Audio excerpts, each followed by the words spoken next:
Ladies and gentlemen, welcome back to Iron Age Nights. How is everybody doing? Doing great. Fantastic. Looking forward to talking to everybody tonight. Yeah, no, it's going to be awesome. It's going to be awesome. I do know that RH Snow is on her way. We just got the show started because I don't like being late. And so I will start the show. It's fantastic. Gentlemen, how are you doing while we wait for our fantastic guest? I'm doing well. It's been a busy week doing client work. I did get some work done as I posted on Twitter. A little over 3,000 words to close out Chapter 5 of Aes Sedai 2. Oh, wow. Very cool. Wow. That's nuts. A lot of pent-up creativity to let out in one sitting. Sir, don't talk about it on stream. Sorry. I knew you were going to hit that one. I mean, you can't not, right? Might as well get those jokes out of the way before the lady joins us. I don't know. From what I am told, she's a pistol, so we might have our we might. Oh, she's a Texan, hence the shirt I decided to wear today. Oh, there you go. We are not descended from fearful men. No, that is a very true thing. Oh, you know what I totally should do? I should say hello to the chat. Yes. As hello, chat. Yes, because if I don't say hello to the chat, I mean they're the reason that we're here, right?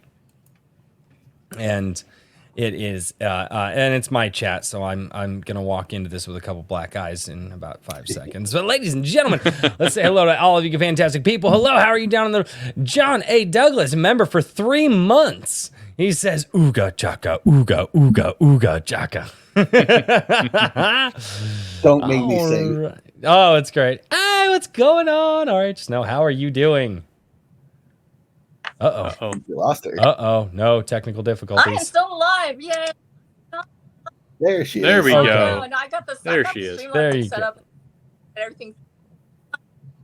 Good job. Uh-oh. How are you Good doing deal. today, guys? Good. There is something going on with your audio. You're cutting in and out. Hang on just a second. I'm going to do you a favor and I'm going to hop right back in. Hold on, guys. Okay. Yep. Nope. Go for that. All right. Down in the chat, we have King Bob. We've got King Calvin Bob. Gulata. Yeah. Oh wait. I'm sorry. I got to say that correctly. King Bob. Sorry. Sorry. Well, he changed his name because I was saying it like that all night. So, Calvin Goulat is down in the chat. Stay based. A.S. Brunert's down in the chat. Horizon Talker. Hello. Skunks Workshop. How are you doing, man? Raven Nevermore. Silent Unseen. Trippy Soul. What's going on? Trippy, the man, the myth, the legend, the guy who finds the fantastic conversations and sends them to me and tells me to make them clips. It's fantastic. Redoubt Productions is down here as well. Blames me for alcoholism. That's awesome. I love getting blamed for that. That's great. Thank you. Kikomon, hello. How are you, good sir? 10 Cage, what's going on, man? I saw your name float by in the chat on Friday Night Tights. I was watching that show a little while ago. James Craig, hello. The man, the myth, the legend, who is writing fantastic books as well. And also apparently can chat in YouTube again. TJ Marquis, Studio 38, Darkish Multiverse. What's going on? The Myriasphere Origins, Paladin, Dragoon Rider, Chris M. What's going on? Evele Music. And Stay Based. Did I already say Stay Based? I think I did. Yes, maybe I didn't. But Oxen W. I totally missed Oxen W. Aaron Beringer. Oh my God, the chat jumped on me. Iron Age Media. He's double dipping you. Yeah, there's the double dip. The chat jumped on me quite a bit there. I actually missed a bunch of names. Okay, I think I got it. If I didn't say your name down in the chat, you can obviously let me know. Let's say hello to Jason Sandberg as well before we kick off the absolutely fantabulous conversation that we're going to have this evening. And now I know this is not proper etiquette. But yeah, I will, Herman. I will. Okay, so you better be. Oh Master man. Lore Forge. But before we get to our fantastic fantastic guest who I've heard is a pistol, and we're going to have our work cut out for us tonight. I'm going to, as always, say hello to my fantastic co-hosts and see how their week has been going. So, Richard, how have you been, man? What have you been doing this last week? I've just been busy. I've been juggling some shenanigans with the day job, and then also trying to get everything figured out with the whole magazine thing coming up here. So, and also trying to encourage people to vote on the January prompt. So I've got too many irons in the fire at the moment. Yeah, I know how that goes. Don't we all? I know how that goes. Absolutely. TSBOL comes in for $10. Thank you so much, good sir. I appreciate it. He comes in $10, drops it on the bar, walks away. Thank you so much, man. Dude, I mean it when I say thank you so much for all of your guys' support. Like, this is why the show is 18 episodes deep right now and building a community around it. That's fantastic. So, well, Daniel, I know you had a little bit of a talking about what you were doing in this last week. Do you have anything else you'd like to say about your last week, what you're working on, how you do? No. Let's get to our illustrious guest. All right, and a lady. Threw it over to me. Just gotta think of something fun to say. He can't show. He can't show. Yeah, I don't chill. You know, Yeah. you could put a gun to my head and I'd be like, just shoot me. Yeah, well, unless we get him liquored up enough, or he gets Well, yeah. up enough. Yeah. Usually he's liquored up enough by the end of it. He gets really loose-lipped by the end. It's great. I've seen that. I watched. Yeah. And so, ladies and gentlemen, for those who don't know, we are here with the fantastic, bubbly personality all the way from Texas, Mrs. R.H. Snow herself. How are you doing? I'm doing fantastic. I had a really busy day, and I think I've slept maybe 3 hours, 4 hours total. Oh, man. Oh, I've been there. Well, if for some reason you have to bow out early, you let us know. No. Actually, storm spotter. I'm the head storm spotter for our county, and we had some issues the other night. So we actually had a long night. So I'm on nights now because I was up all night as a front came through, and we were watching to see if any storms happened. Because when you're doing Skywarn, you have to be there before it happens. You can't just wait until we're the reason that we get a warning is because we're watching. And so if I see something on the radar, I go outside and I'm looking at it and I'm like, I have to send a spotter here. I've got to wake up somebody and call them and ask them what they're doing there. So I stayed up all night long. And then I was like, oh, holy cow, I can't sleep. And my brain won't turn off. So I wrote like all night long. I actually got like 5,000 words, something done on my very nice. And then I couldn't shut it off. And then I've been having other stuff that was going on today. And so I'm just sort of wired up. And I have not had coffee yet since I sat down. That is insane. Done it, I would have already been like totally like woo, but I'm just me. Say, no coffee. That's living very dangerously there. That's heresy. I have coffee, but if it's really hot and I'm trying to talk on camera, have you ever done that thing where you get something and then it's like you spill it on yourself and it looks really bad? And so I don't want to do that. So instead, I do have a friend here, my little sparkle cup. Look at how pretty it is. There you go. Full of good things. So I got to ask, my many drinks on stream, I have yet to spill anything on myself. Knock on wood. Congratulations. What part of Texas are you from? I'm actually from Central Texas. I'm from Limestone County. Most people know that now, so I'll go ahead and say it. Limestone County is actually about 40 miles east of Waco. Okay. We're a very rural county. We have a lot of wonderful amenities. We're not like just out in the dirt somewhere, and have about 20,000 people in total in the whole county. So I work with the volunteer fire department. In fact, my husband helped found one of the volunteer fire departments out here, part of a wonderful community. Volunteer firefighters and EMTs and law enforcement out here, and we do a lot of we have a really crazy schedule, and we answer a lot of calls and stuff. And I've pulled back some from the fire side of it because I had some health issues that said, you really don't want to be seen on scene, as we call it, and so I had to stop doing that as much. But so I still do the weather and do all that, and that's kind of our thing out here. And so in Limestone County, there's more cows than there are people, and we like it that way. We love it. But the people are wonderful, friendly folks. I love each and every one of them. and so many great people that we've met out here. And I've moved from all over the country. My dad was actually an engineer with NASA, and he worked. That's cool. Yeah, he was with NASA. He worked on. He was actually what used to be called a job shopper. And so he went from place to place. I'm super old. In case you haven't seen me yet, look. It's the case. I'm 900 years old at least. I don't think I buy that. No, I'm 60 years old. So it's like no way. There's no way. No, there is. It is. I can prove it. Nobody lies about that. You know, Are you really? No way. After a certain point, you don't lie about your age anymore. No. But I'm sorry. I guessed maybe late 40s. Maybe. Yeah, okay, this is how you know I am 60, because I'm like, yeah, that's great. In their 40s, they're like, looks like I'm in my 40s. Yeah.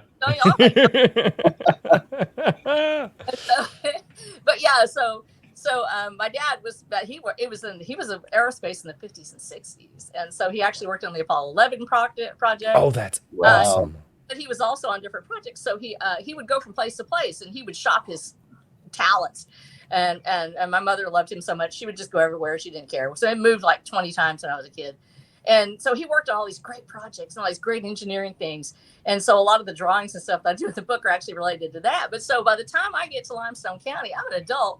I'm 900 years old. I'm older than everybody else. And the first thing they ask is, like, who are you related to? I did, because they want to know, which family are you related to? So I actually gone back in my family history and found like one Hancock way back there that moved sort of into the area like 100 years ago. And I'm like, I'm related to Alan Cannon Hancock. And they're like, oh, you. So it's like, okay, I got to come. But yeah, my family's been in Texas. I'm a seventh generation Texan. Actually, we could call it the eighth generation, because my 7 times whatever great grandfather on the Durst side came down here and actually died here in 1814. So wow, those insane. Are deep roots. Dude, yeah, kind of crazy. That's why I wrote a book, because I knew a little bit about it. So that's very fantastic. Cool. Well, that definitely leads us. That definitely leads us into the topic of tonight's discussion, and that is you're writing a fantastic story. You had sent a ton of artwork to me this evening that I have not quite pulled out of the DMs yet. I'm going to have to pull all of that out of the DMs before I show it on the screen, because I'm a little excited. I was like, okay, so you might have noticed I'm hyperactive, probably is the word. They used to. I got no issues with it. They didn't drugs or anything to help anyone. I would sleep about 3 hours a night as a kid, and I would just like go around the house and the whole time, staying up late, hallucinating, because I was like, I was always way past my bedtime, and so I have a lot of energy. So and when you say, "Oh, do you have any images?" I've drawn like 125 pictures for this series. Oh wait, you do the artwork as well? I didn't realize that. Yeah, I do. I did that. Yeah. I draw them too. So I finally got Procreate, but actually, so I hand drew. I got so excited about the series, I hand drew 125 illustrations, and then when you said, "Hey, do you have any images?" I'm like, "Oh boy, do I!" You're just yeah. Did you get that thought in your head? You're just like, he has no idea what he just asked me. Yeah, and I was like, I can't stop sending, because this one's really cool and that one's really cool, and I have an artist that does my work for me for the color work, because I'm a sketcher. I have that in my bio. I like to sketch. I'm not really a real artist. I don't do color. You're like a sketch artist. Yeah, I'm a sketch. And so my Boondock Saints reference for anybody who gets it. Yep. Yeah.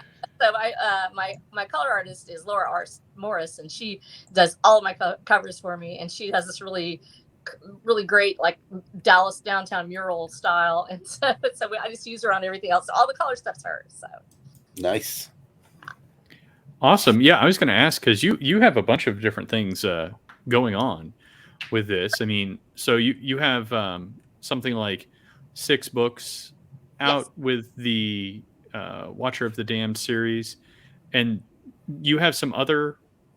Do you have another series, or just another few one-off books, or am I confused? No, actually, this is the first thing I've ever written in my life that was like a novel. Okay. And so it sort of grew. There's a story. Okay, this is one of those weird things that it's just I had a vision, and I started off with I have a really free flow type writing style. And so I had this vision of a man at a gate in chains. And I started writing, and the whole story came to the beginning, the end, everything. And I was like, I gotta write this story. And so I did. And so I started writing. I've written all my life. I've written poetry. I've written other things. I love Trippy because he does poetry. Thank you, Trippy. And shout out to Trippy. I know, my tree. I've Substack, y'all. And so I've written poetry all my life, and I've written a lot of other things. I did do a little investigative journalism from time to time under a nom de plume because I don't want to die a death. In addition to other things, I also founded a private investigative agency. So, yeah. You found a private.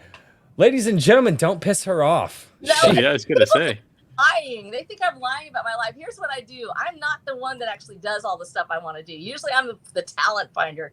So I'll get an idea and I'll be like, so I had other people that were really great at it. And so I started an agency. So I did use that with my investigative journalism. And so I'd been writing all that kind of stuff, but I had never written fiction. I'm an avid reader. I loved Lord of the Rings. I'm huge on that. Just read all my life. I'm a Ray Bradbury fangirl. I absolutely love him so much. Yeah, Isaac Asimov. Vance is one of my favorites. Chronicles of Amber, all that kind of stuff. I just loved it. And Conan the Barbarian, I read like 17 books of his. I don't know. And Edgar Rice Burroughs. So I would plow through all this old pulpy stuff, and I would get bored because back in the days we didn't have internet.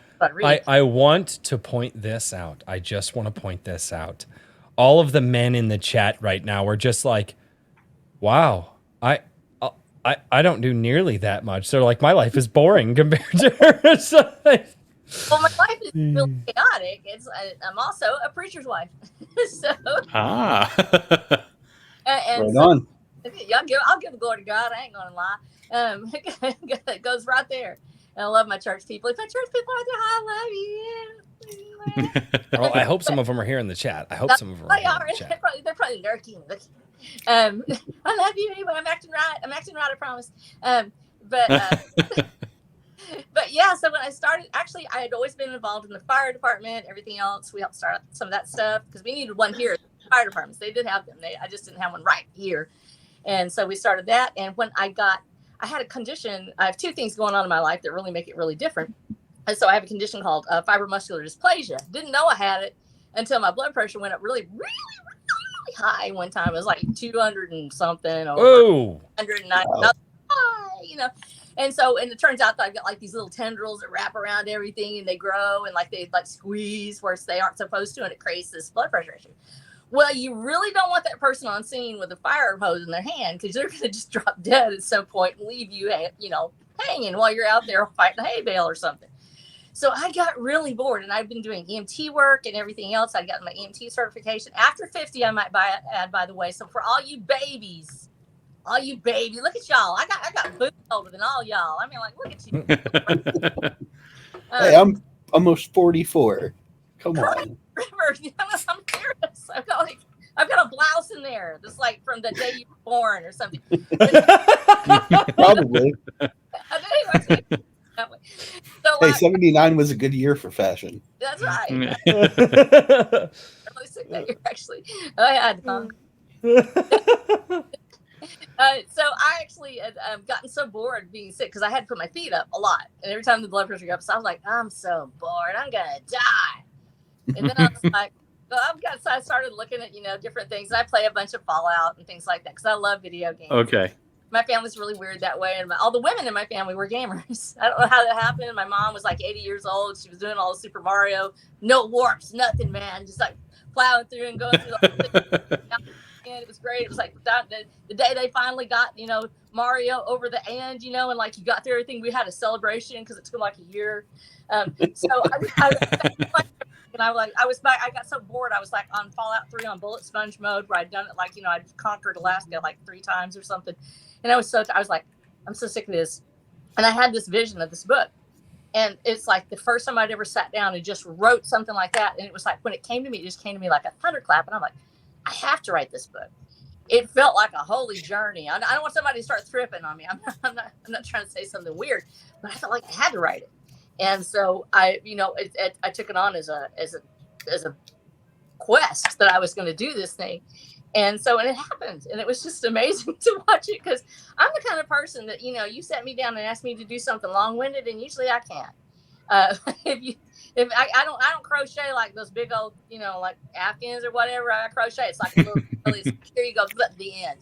So, I'm just, and I've got more to go. So I've got to be good. I've got to actually get it all done. But I hope that answered the question, whatever that question was. Yeah, how did I write the story? There you go. There it was. Boom. Oh, God. Powerfully, passionately, and chaotically. I love it. You are everything my co-hosts tell me not to be every week. And it makes me that's freaking happy. You're everything we hate in life. No, I love it. Like a Duke Nukem episode or something. Oh, it's great. No, it's awesome. Great. I have a ton of questions for you. Let's see here. The first thing I guess I was going to ask, because I have not gotten through what is it, transmutation? Yeah, what is the fact that you're even reading it? Look at you! I love you right now. Let me thank you. Too many people. Hey, no problem. I'm enjoying it. It's really interesting world. And I actually did think a little bit about Fallout. I was kind of like Fallout meets Weird West meets. I wasn't. I haven't. I don't know. I'm trying to think of where I'm at, but it's still fairly early on. Yeah. So, what were all your different inspirations? You obviously mentioned Fallout, which that definitely came through. Yeah. I mean, I know you're talking about Conan, and I mean, what were some of your sources for some of the more Western aspects? Was it just sort of Texas lore? Because one of the things they tell us that we should write what we know, and it's really hard to do that if you're writing science fiction. So somebody said, "How are you stay in your lane and write about another world?" And so one of the things I really wanted to do is I love Texas anyway, and I would get hacked off. I was like, "Why don't they bring Fallout to Texas? Why don't they bring it to Texas?" They went to West Virginia. Good on y'all. I love West Virginia, huh? But I was like, nothing. I don't know why, but it's not something we think of usually when we think of Texas. And there have been some great things. L. Neil Smith, one of the great Prometheus Award writers, he wrote Planet Texas. Roswell, Texas is a comic that he did. I love comics too. I wasn't allowed to. wasn't allowed to read comics when I was a kid, and I did. I was sneaking and do it. So I read that, and I was like, that I wanted. There are so many things going on in the world, and my brain has a tendency to kind of explode with ideas. And one of the scenarios come to me, and actually one of the influences that I don't talk about very often is my work with emergency management. And so when you're playing Fallout and stuff, one of the things is that if you're working with emergency management or with emergency situations, you're always thinking, what would happen if we had a situation like that? If a plane came down over here, or we had an earthquake, or we had a tornado, because that happens a lot. And so you think about those things, and it got to think, what if Fallout was like in Limestone County, and what would it look like? What would happen? And of course, this is a different situation. And Watcher of the Damned, we have a world that's actually left fairly untouched. It's humanity that's absolutely ravaged. Of course, it's like Life After Humans. I loved Life After Humans. I think it's a great series. And I love, because my father was an engineer, we often talked about engineering and how things fail. We talk a lot about point of failure and what happens when something goes terribly wrong with a piece of equipment. And so just bringing all of that together, and then reading all of these pulp and comics and everything, those stories. And of course, we have, I have to go back to Joseph Campbell's Here with a Thousand Faces. Actually, Jordan Peterson's Maps of Meaning. When you put those two things together and you see this arc of humanity, the coolest part about being old, I hate to say this, really, it's kind of awesome, but the coolest part about being old, besides trying to die off, is the fact that you get to have already lived long enough to read all this, to actually do all this stuff. If you stay alive long enough, you actually get to know some of this cool stuff. So I got to read all of these things. I got to read these fantastic worlds. Howard is such an incredible writer. If you've ever read his stuff, he is a Western writer. He's a pulp writer. He's a Western writer. And his westerns are some of the funniest stuff.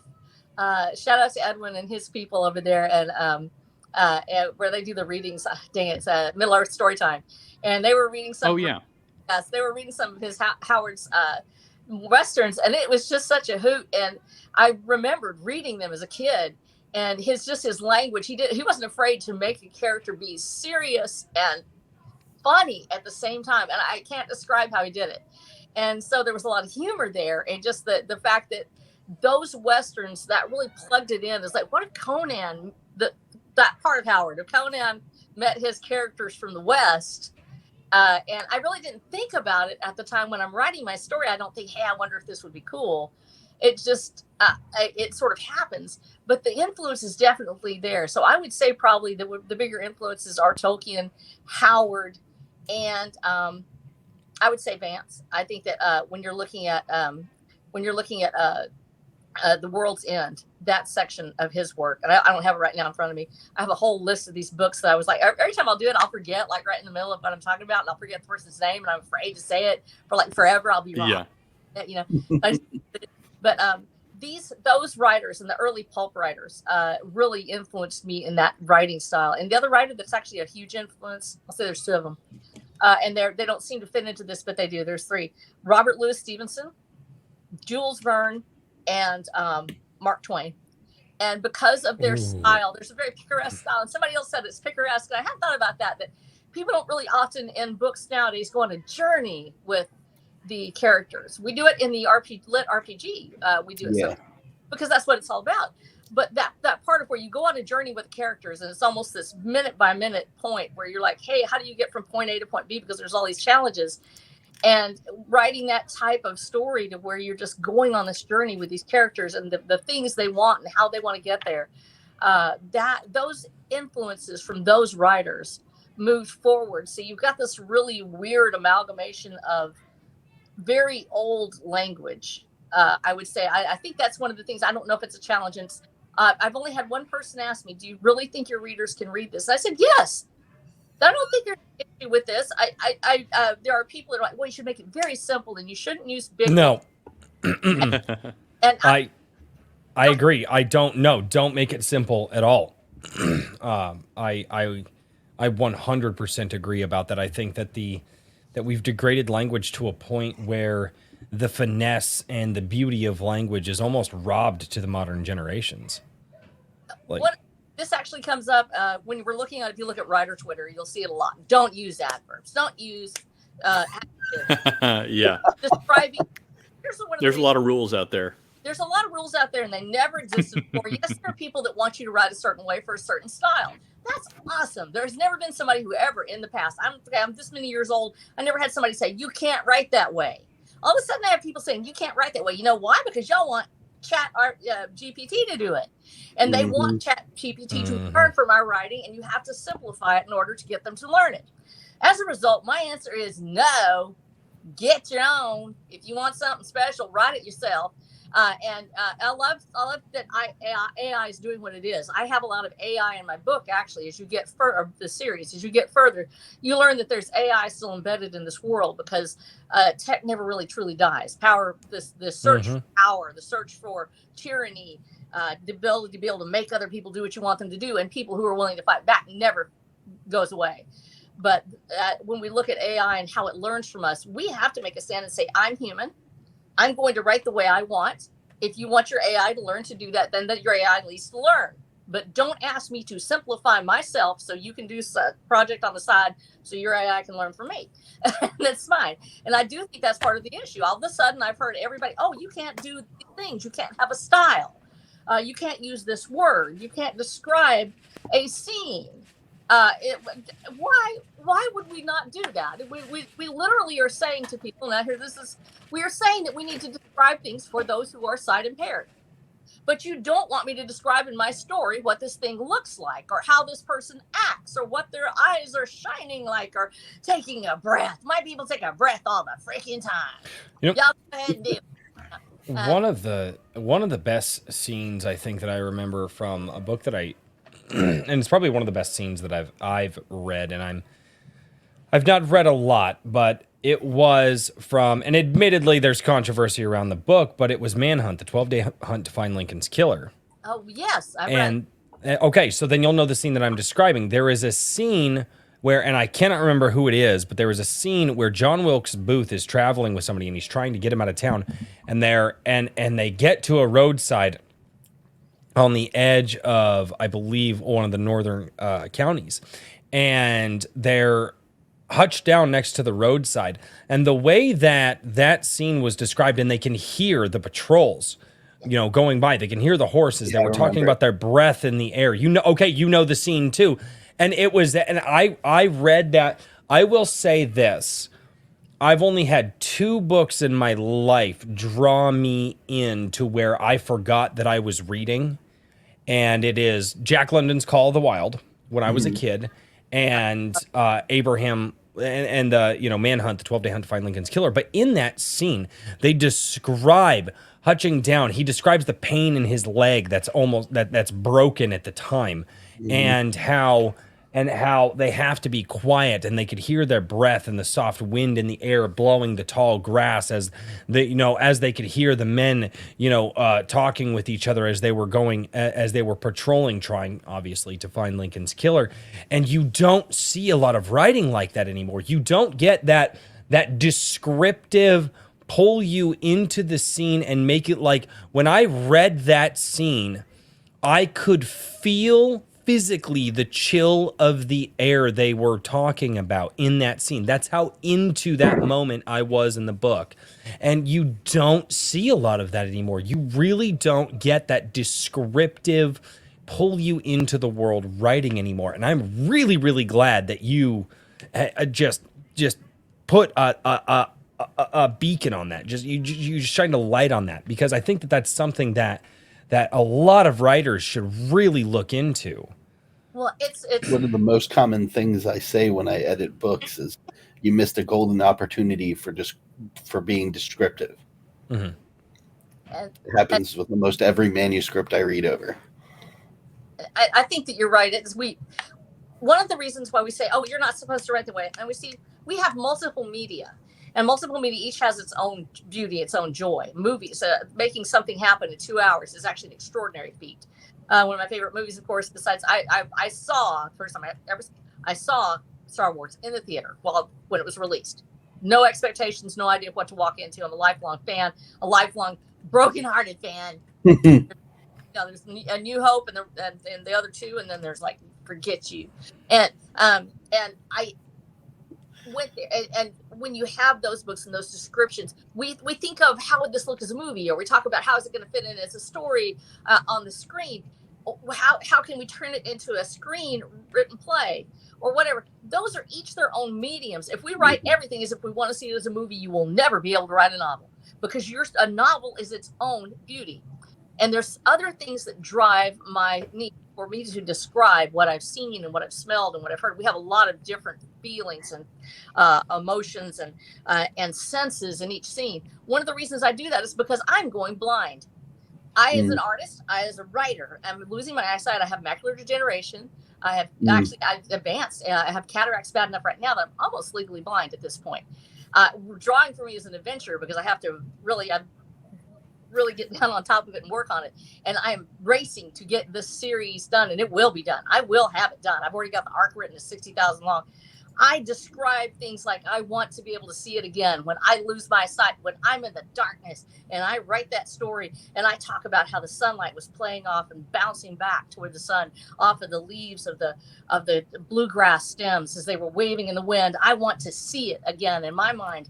And when they tell me write this or do this, describe this for a person who's blind, I'm describing it for future me, so I can revisit the places I've loved and the things I've written and know what it smells like and feels like and tastes like. When I can no longer leave this room, I will be able to see it and feel it and taste it through that writing. And that's the beauty and the majesty of language. And it can only be captured if you are willing to use the language. And when we are afraid to speak, as we have been taught to speak, when we are afraid to use the words that have created worlds for us for millennia, then we are never going to be able to grasp what it means to describe an object. We cannot describe if we are denied the words. Adverbs have a reason. Adjectives, we need to use them. Do not let your language be overwritten by people who want to control it for whatever reason. I just had a rant about that. I know. Well said. I think that I heard somewhere that somebody basically, I'm trying to figure out where I got this quote from, but the amateurs almost always have more rules than pros. You know what I mean? Yeah. Or amateurs think that there's a lot more set in stone rules than pros. And we overcomplicate everything. We do. Well, yeah. And so it's a tendency of basically every discipline to say, well, you must do things this way whenever you're just starting to get into them. And then the farther out you get from that point of self-assurance, the more unsure you are about the absolute laws of things. And I think that's definitely very true with writing as well, of course. So, I think one of the things that causes that is, especially as an amateur who is, you're writing, you want that thing that you write to reach people. And I think a lot of people get trapped in the idea of, I know I did, when I was, in my music. And one of the things you look at is, what did these guys do? How did they do it to get where they're at? And you ascribe these rules to yourself. And then you get obviously some professor who's probably never written a book in his life other than, the book was like, oh, what the pros did to, and they give lectures on that. And you build these crap arguments around what, the fantastic writers of the generations have used to do, and the fact of the matter is they didn't. They sat down, they knew how to put words together fairly well and in a way that spoke to a lot of people of the time. And it wasn't like they were masters of language. They weren't following any rules. They were putting words to the page, and some of them put words to the page for many years before anybody saw them.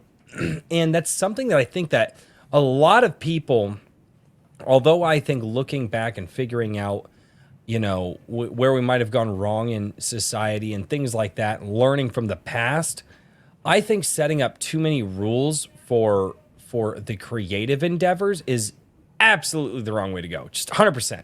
It's not, you can't do it. You have to use your own voice, and you just be damned with the rules. And all the people that you see that are just wildly successful, they just throw the rules to the side and say, I just did what I wanted to do. Everybody said, this is how you do it. And I said, no, it's not how I do it. I do it this way. And that's exactly what people should be doing.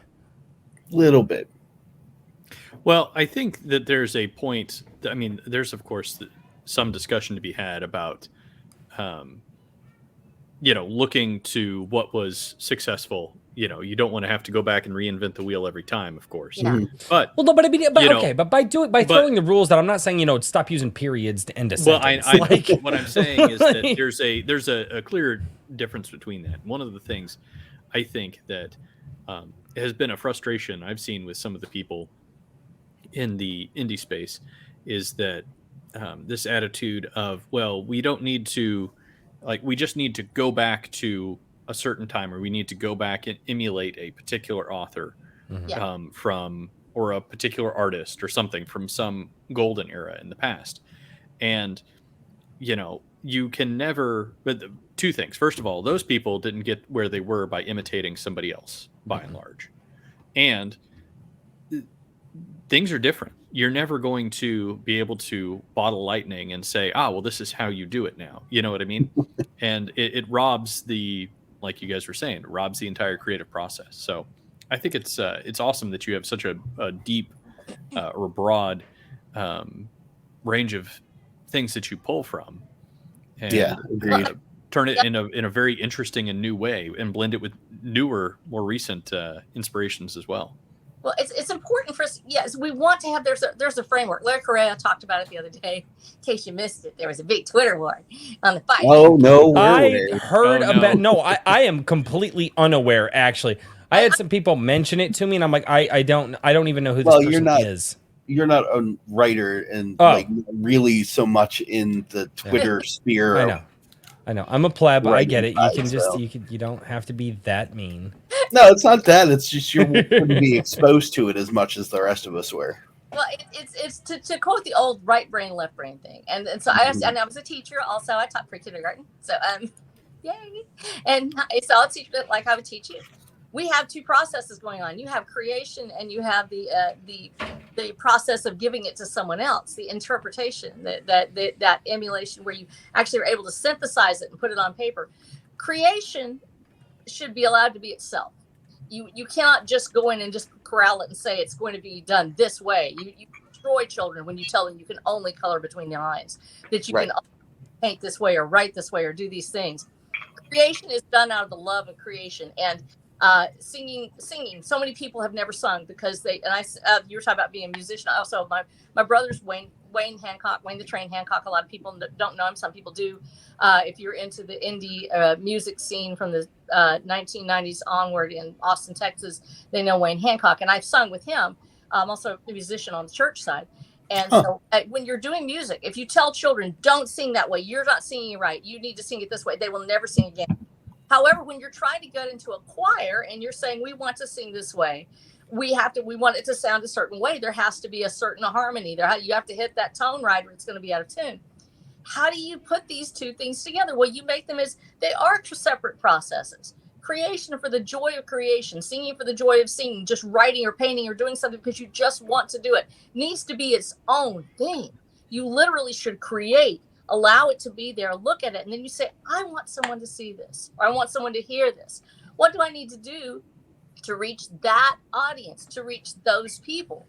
And then you start saying, well, they have some of these things that they do. They're together. I'm going to be with these people. And then you start hanging around. Now that group think helps you create that rule of what do we want this to sound like. But choirs sound different. You have choirs from different parts of the world where you're doing it in quarter tones. They're not out of tune because they're in a quarter tone.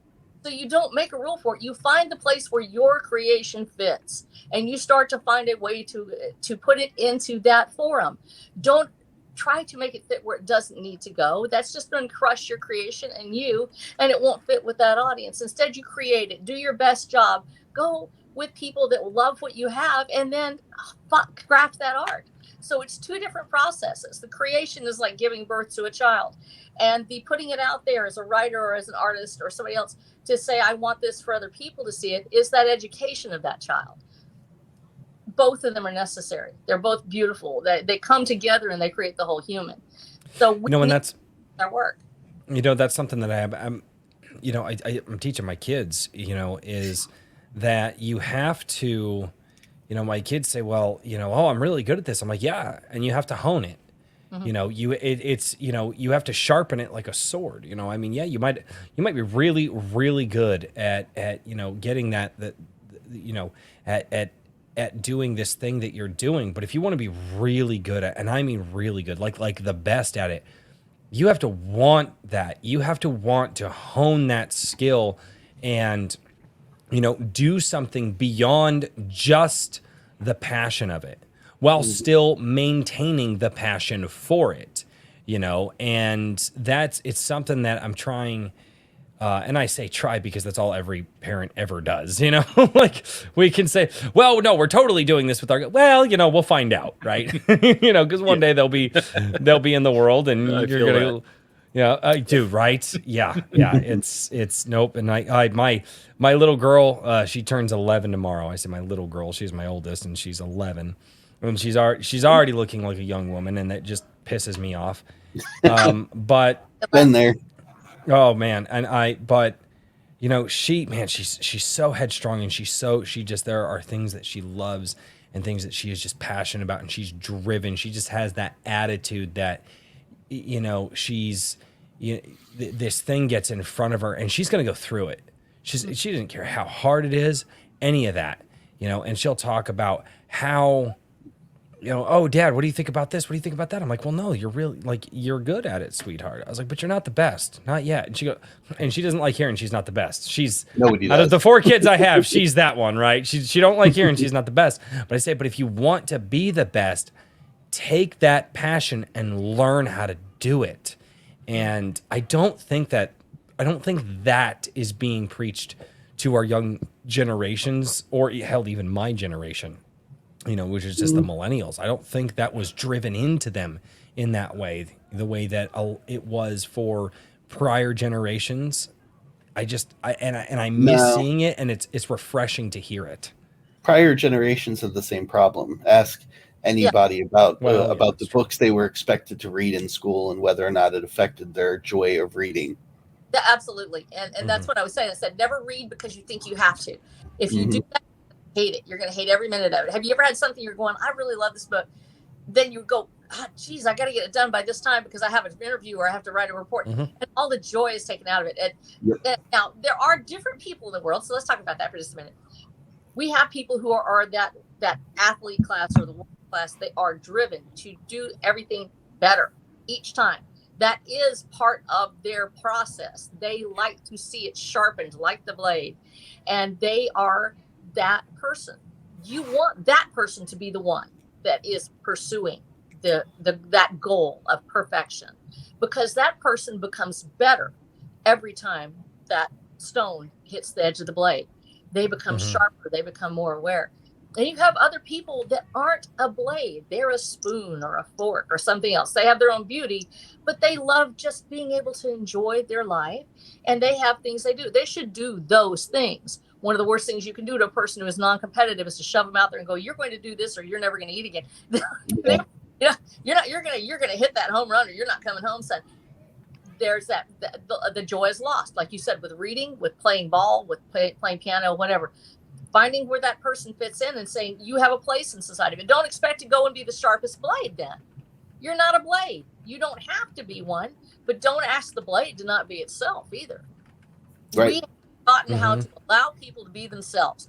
And it's very difficult because we each see ourselves as the microcosm of all humanity. We think everybody is exactly like that. What works for me might not work for somebody else. And we make this mistake with children frequently. We want them all to act and sit and do exactly alike. Now, this is damaging. It's still happening. It's just happening the opposite way. Now we have them where you're all going to act exactly the same. Nobody will have any standards, but everybody must speak exactly the same. And everybody must do what I tell them to do and think as I tell them to do, or they're not going to be able to be functional in our society. Those kind of thoughts, when you're that critical of it, when you're that pushy, where everybody must conform. There was a conformity to it in the 60s too. Let me tell you something. If you didn't say do the right things, I'm talking here about a culture. The hippie culture was that way a lot. You would actually odd fights come out where people were literally, cutthroat, burning down a place because they didn't like what somebody did over there. Those people in that building didn't do that. You set the ROTC building on fire because of something that's happening overseas. These kids are just going to school. Quit. There was that push to conform, to make everybody just alike, to make them just like me. It's very human. It's very common, and we have a tendency through our own successes. But we cannot keep demanding that the very best of the blades become a spoon. Can't keep doing that. We can't keep allowing a spoon to be picked up out of the drawer and go, okay, I'm going to be better than the blade. Put me over here. It doesn't work that way. Be ourselves. Be what you love. Love what you do, and keep doing it. Find out what you fit into, and being that person, being, like you said, crafting that part of it, what you love, getting better and better at it. It's the difference between hobby and a passion. Right. People have a hobby. It's just what they do for fun. I play Minecraft for fun. There are people who play Minecraft because they're out there to, I don't know, they have, streaming everything, and they do this incredible worlds and stuff.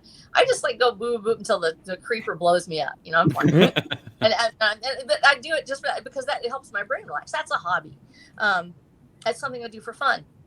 But when I'm writing, I have to try to write at the very best I can write. Now, the difference between writing to a conformist level, who's telling me these rules and why? Learning to write so somebody can read it to understand that the sentence ended here. This is important. These are things that we have out there. Nothing chaps me off so bad as having somebody tell me to stop doing the freaking double space after my period. I am sorry. I typed on a real typewriter, and I do not care. I like seeing the double space because now that I'm losing my eyesight, I can differentiate it better. And yeah. They'll do it. But those rules, who's making these rules and why? Well, there are rules that help us read and help us connect with each other. And then there are rules that are just made up because some jerk wants to be a little, martinet about things and tell people what to do. And not going to do it. Because one of the best writing books I've ever read is by Ray Bradbury. It's The Zen of Writing. Zen and the Art of Writing. And I can look it back up. I'll have to pull it up on my thing. But Ray Bradbury wrote this book on writing. And I know people love Stephen King's things. They emulate him frequently. But Ray Bradbury had such a free flow of consciousness about it. Literally, here is a man who wrote just astounding works. Every writer that has done their very best wrote from their own perspective, allowed themselves to write, had their body of work, and they did it Art Heinlein wrote to actually sell books, and he was excellent at it. He went out there and he has his own set of rules, and I love his rules because it makes me sit down and write.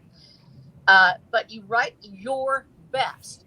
Do your best, and you write in that style that you love, and you look at it and you go, can this be better? But you let that flow of writing come out, and the way he described the process, and I read it when I was like 11 years old, the flow of writing and the process of writing is so different for every person. Technical writers, and Herman knows this because he writes technical manuals also. Yep. My father wrote technical manuals because he was an engineer. The beauty of the precision of language in writing a technical manual is so different than it is for a person who's writing a novel. We don't want those same rules for everybody, and we don't want to ask that technical writer to write like C.S. Lewis if that's not what they do. And it's unfortunate that we see that push now. Everybody must write exactly the same, and we're going to write these things in this style, and this is the way they're writing now, or like you said, you have to write in this style from the past. If you want to be that person, you have to write if you want to be that person who writes that great thing, that great next thing, you have to write your story. You have to write your thing. You cannot go and write Mark Twain's work again. If I want to read Mark Twain, I want to read Mark Twain. If I want to read Tolkien, I'm going to read Tolkien. I want to read you. I want 100%. To read. And that's a window into your mind. The beauty of the written language is that we can enter the mind of a person who's been dead for thousands of years. I love mythology. I love the mythos, and I love reading it in the original translations from Herodotus and others. The Book of the Dead by Wallace Budge and other things. Anything I've read some in the original language. It's really hard. I'm not that great at reading things, in different languages, but I still try. Those works, each one of them, as we come forward throughout the ages, I can see into the mind of a human that's been dead for 1,000 years. When I'm reading Marlowe, I'm reading words from people that existed in the Middle Ages. I want to read your words. When we read Emily Dickinson, this woman never saw any of her things hit the light of day. We would not have it had she had sat down and said, I have to write a poem the way somebody told me to. She wrote a body of work that's so profound and so incredibly influential, and it would not have happened if she had been doing it to try to fit somebody else's mold. Do not rob other people in the future of who you are now and of the greatness of your stories and your works just because you want to fit what somebody on Twitter told you to do. Yeah.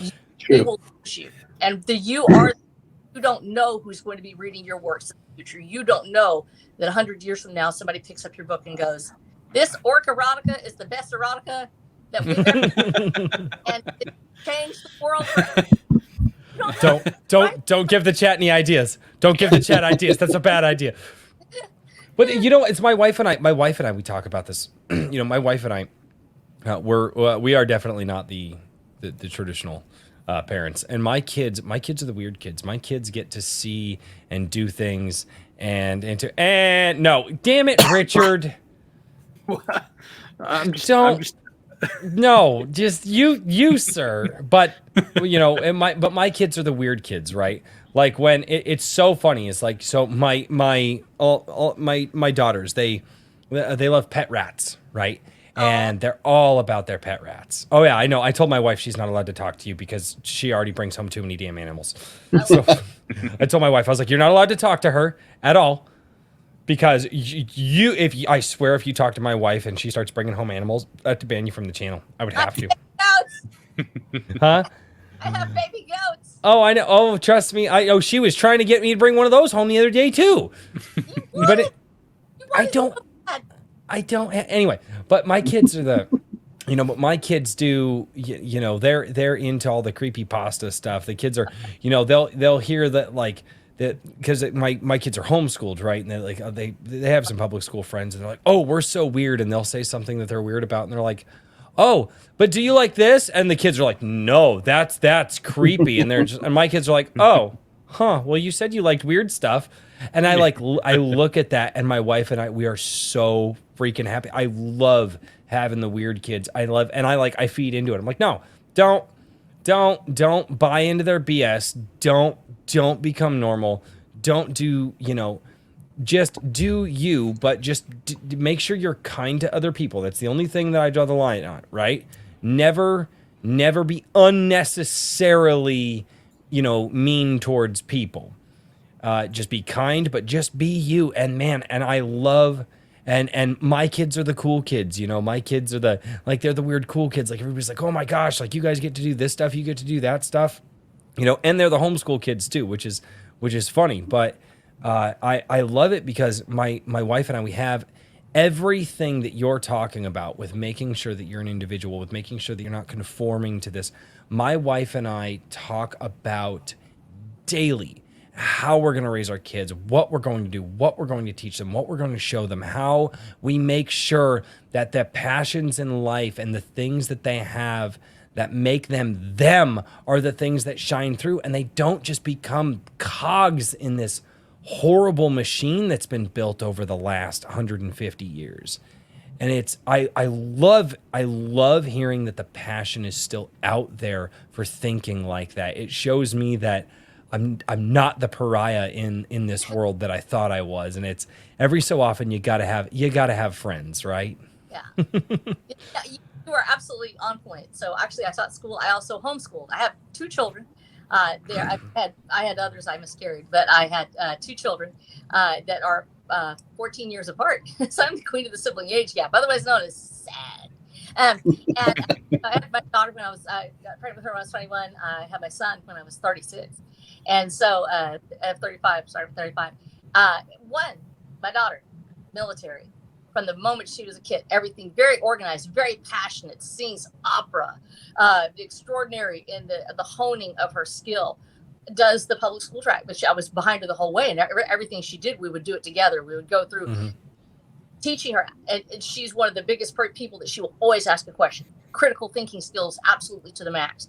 And this very regimented person who would turn her desk to the wall to learn while everybody else was going crazy in the classroom. My son, the artist, the writer, actually, and the one that actually is honors, graduated with honors from a major university, was homeschooled from the very beginning because everyone needs something different. And I loved homeschooling because we want to tell children, you have to ask questions. Ask questions. Ask me if you want to know why I'm doing something. I never had this thing, do it because I told you. Do it just because I said, it is easy to fall into that. It really is. Oh yeah. Super easy because you get tired of it. But listen, love me. I love you. There's one thing you always know. I love you forever. I will always be here. We're helping each other. One of these days, you're going to be helping me. I won't be able to do this on my own. If I love you, I will be trusting you at that point. Trust me now. Trust me now. We'll talk about it. And there will always be mistakes along the way. It doesn't matter what you do. But when we educate people, that's the act of creation. Is not just the having the child, them coming out. When you help another person to grow as a human being, this is creation. And what you are seeing, what you and your wife are seeing, is the greatest creation of, better than literature, art, anything else, the human being in front of you. And we can do that not just with our own children, but with other people and other children as well. When you act as the person that says, I want you to discover who you are, I want you to become what you are creating a human that is a greater work of art than anything else in the world, because the human is the greatest creation. And I firmly believe this, that if we treat our books and our art and our writing and our passions with that same tenderness as you treat a child. What does this need? If you are an artist, then look at what that art needs and let it be itself. Put it in a place where it thrives. Don't try to make it conform to a particular thing, but find where it does work. And if you're not painting the Mona Lisa, don't expect somebody to call it the Mona Lisa. It's what it is. It's it's going to be, it's that if it gives you joy and you love what you've done, then that's a great thing. But it's that balance between saying I love what you are as you are, and then looking over and saying, but you can do more. You can do more. So every child or a book or a work of art or a miniature that you're painting or a tabletop game that you're writing, that's your creation. Help it grow. Let it be where it can thrive and be everything it can be. And don't try to fit it into somebody else's box just because they say it's supposed to be that way. Now, speaking of, I'm going to cut in real quick because I have a question for you. And you mentioned tabletop gaming. And I wanted to catch that before you kept going and sailed right past me. But Richard, I was looking into. Well, I So mean, many things have failed past. it's like we're used to much slower paced guests. We're like, Yeah. oh, dude, I'm having a blast. I don't give a damn. Yeah, I know. I'll have her back every week. I I was will gonna say, replace you're you gonna two replace with both her. of us. Yeah, Yes. I know. Yeah, That's not even like I it'd be love an it. improvement. Yeah. They're beautiful. Their little faces. No, but I was going to ask. I was looking into you a little bit this week to make sure I knew what I should know about you before you came on, and I saw that you have some. Let's see here. Hold on. Where was it? The tabletop RPGs out through Big Geek Emporium, and so I wanted to talk to you about that because I was like, I had no idea that you did that as well, and tell me about it. Okay, well, so there's this thing called My Life, and so back in the so you talked about the weird kids. So I was a weird kid. I actually I guess before we had geeks and really nerds. I was there before the movie The Nerds. That should tell you something. I was a word girl. I was always like, I still wore a dress. Everybody else was like in a Rat Fink t-shirt and a pair of torn out jeans, and I was like wearing a dress because I looked like my grandmother dressed me. I always wore ultra femme stuff, and at the same time, I would have like that one ponytail right out the top of your head, and then two more over here. And it's kind of like Wednesday Addams in pink is the best way I can describe it. So I was really bizarre, and I was a total science nerd, and I loved Star Wars, Star Trek, all of that. Such a strange person. And so I was really deep into that culture. I learned how to play the Star Wars theme, actually the whole thing all the way through by ear, composing it on the piano so I could just hear it anytime I wanted to. So I was that much of a geek. And everybody knew how freaking weird I was. My actual other name was Weirdo. And so I was a pretty strange kid. And so growing up was a little bit difficult. And so I finally found somebody that would kind of date me, which was great. And he had the original series for D&D. And so fast forward, I go through my ending of high school, college, the marriage, the birth of my daughter, and all the way to the divorce through the next 10 years, playing tabletop games every weekend because I was so. Oh, okay. Wow. And so all this time I was playing, and wasn't really a great DM. Here's the thing. So I get through probably second. I think version 3 had finally came out while I was, still playing. Well, during the divorce, I lost all the books because he got them for his. I was nice, and so I was like, and it was all of our friends that we played with. And I was like, I just can't do this anymore. So I literally step into a time capsule in 1990. I disappear from the scene. I start playing in 1978. I disappear from the scene. So fast forward into 2020, COVID's going on, and suddenly there's D&D online, and I got involved with Chester Busby's group, and he had tabletop gaming, and Bill, great DM, that they were doing a little couple adventures. I thought, this is really fun. I really love tabletop gaming. I should probably write this in. I wrote the book as if it was an adventure. That was one of the things. I wanted it to feel like adventure.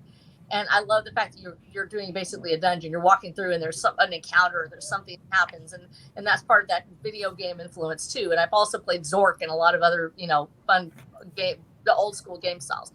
And so I was like, oh, this would be fun. I'll just go ahead and, throw in a tabletop game with it. So I did.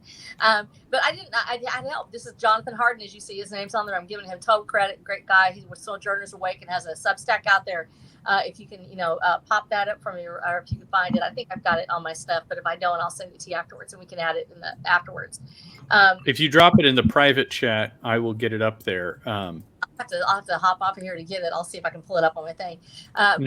Give me a second. I'll see if I can't find it. Yeah. So I'm going to find out if he's Sojourners Awake with Jonathan Harden.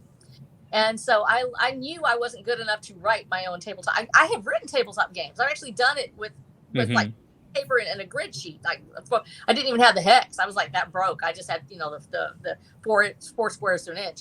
And so I would do that, but I was like, I know I'm not good enough for, man, how things have changed. Oh my gosh, it wasn't just the rules, because there's 10 million different ways to play everything. Pathfinder in the past, I think I played some of the Wild West games. There was a couple of quick draw games we had back in the days that were actually really fun to play. And I was like, holy cow, this has changed so much. There's so many different rules now. There's so many different ways to do it. And we were just starting to see this huge controversy brewing up over tabletop gaming. I was like, what? I want this to be an adventure. So we actually wrote it as a 3D6, so that way we wouldn't have to be dinged by D&D or whatever. And thank God, because now I don't have to worry about that part of it with the OGL and everything. So I just did it as a lark, kind of. And actually, I've talked to Jonathan, and we're going to have. So the thing that we're doing with the tabletop gaming end of it, and I've got the World Guide is Purgatory Papers. And actually is written into the book. So if you get the book, it's really meta. It's actually, these are all my notes for my characters. I did all the illustrations, everything, all the notes I had for each character. And so so when I did that, I was like, this would be really great. I should do a monster manual too. So we're going to be doing a monster manual. We're going to do at least 5 in this series for System and Star that we're doing. So we're going to have 5 of these. This is the first module. It's the first one, so be kind. But Jonathan did a fantastic job with it. And I've got an arc for that, and we'll have at least 5. But we also want to just have an open world where people can go out and explore that world at that point in time in the story. And as the story moves forward, we're going to be making the monster manual that goes with the series, because the series does have its own set of monsters, chupacabras, other cryptids that are from Texas folklore and folklore from around the United States. And so we wanted to work that in. Then we are going to, the series actually is 3 series long. It's the books is Watcher the Damned Watcher, Watcher the Damned Wanderer, which is the second series. I'm already 2 books into it now. And the third series, which is going to be Watcher the Damned Warlord. But there is a 4th series, and the 4th series, Watcher of the Damned Wildlands, and it's going to be the tabletop gaming series, which just opens up the world. And it's just going to make it to where people can write their own modules, telling them how I did it with Watcher of the Damned, and how you can literally go into Google Earth and you could create a local game based on your own surroundings and go, this is how it's going to change the world around you. You could literally go down to the local strip mall or whatever, and you could have it incorporated into your world, or you could do something different, and how it would work out, and with the NPCs and the characters that you want to plug in. And so I knew that because I'm so in love with this story, I'm so invested with these characters, that if I just end the book the way in the series the way it's going to end, that I'll probably be devastated when just curl up in a corner and die. Or I can do what we go ahead and write the tabletop gaming series to go with. So we'll always be there as the open world with the characters able to move forward and do what they want to do, and for the readers and people to explore that world with their own characters in there. Because we definitely don't want a railroad. We want them to be able to explore and enjoy a world, and that's and I thought the uniqueness of the world of Watcher of the Damned, I wanted to be able to explore that more. So I'm going to be doing that actually as basically a 4th series. Will be the tabletop game. And fantastic. So, that's awesome. Thank you. It's such really sweet of you to say that. We'll see if you think that play one. You'll be right. This doesn't work. I don't like your story. I'm gonna say this. You have, and I will totally speak for the chat right now because I've been watching them, and you were definitely making some fans tonight. Yeah, definitely. I mean, the chat is just gushing over you right now. Oh God, yeah. If only knew. I'm such an evil little person. No, it's well, you're in good company. Yeah, right. You're in the right place. Yeah, no, and it's. If I'm like I was like a rampaging hobbit. It's just like I was looking at myself, and I'm like a 4'11". I'm like really short. Oh my goodness. Cameras up here. It's all this lost area here, and I'm like, geez, I'm such a weirdo, and I can be really. I'm on fire, but this is me. It's who I am. I'm sitting here looking over because I got actually my son sitting here. He's a grown man, and he's my handler. He actually helps me. So if I need something, something's going on. So I know what he's thinking. He's thinking mom drops the F-bomb from time to time, and I'm like, have you heard me? It's really hard. It's really hard if you were in part of it. I love watching YouTube, and I like going up on Twitch and everything like that. And it is really hard. It becomes part of the language, and you're like, I shouldn't be saying this word. Maybe I should give it up. And so I try. So forgive me. Me too. I pull back on my language because my mom, she supports the channel. She watches the stream. She tunes in when she can. And she goes, "Oh, you had such a good show. But your language, you need to watch your language." And I'm like, I'm trying. I'm, a decade in construction in the fields that I've been in. It's, I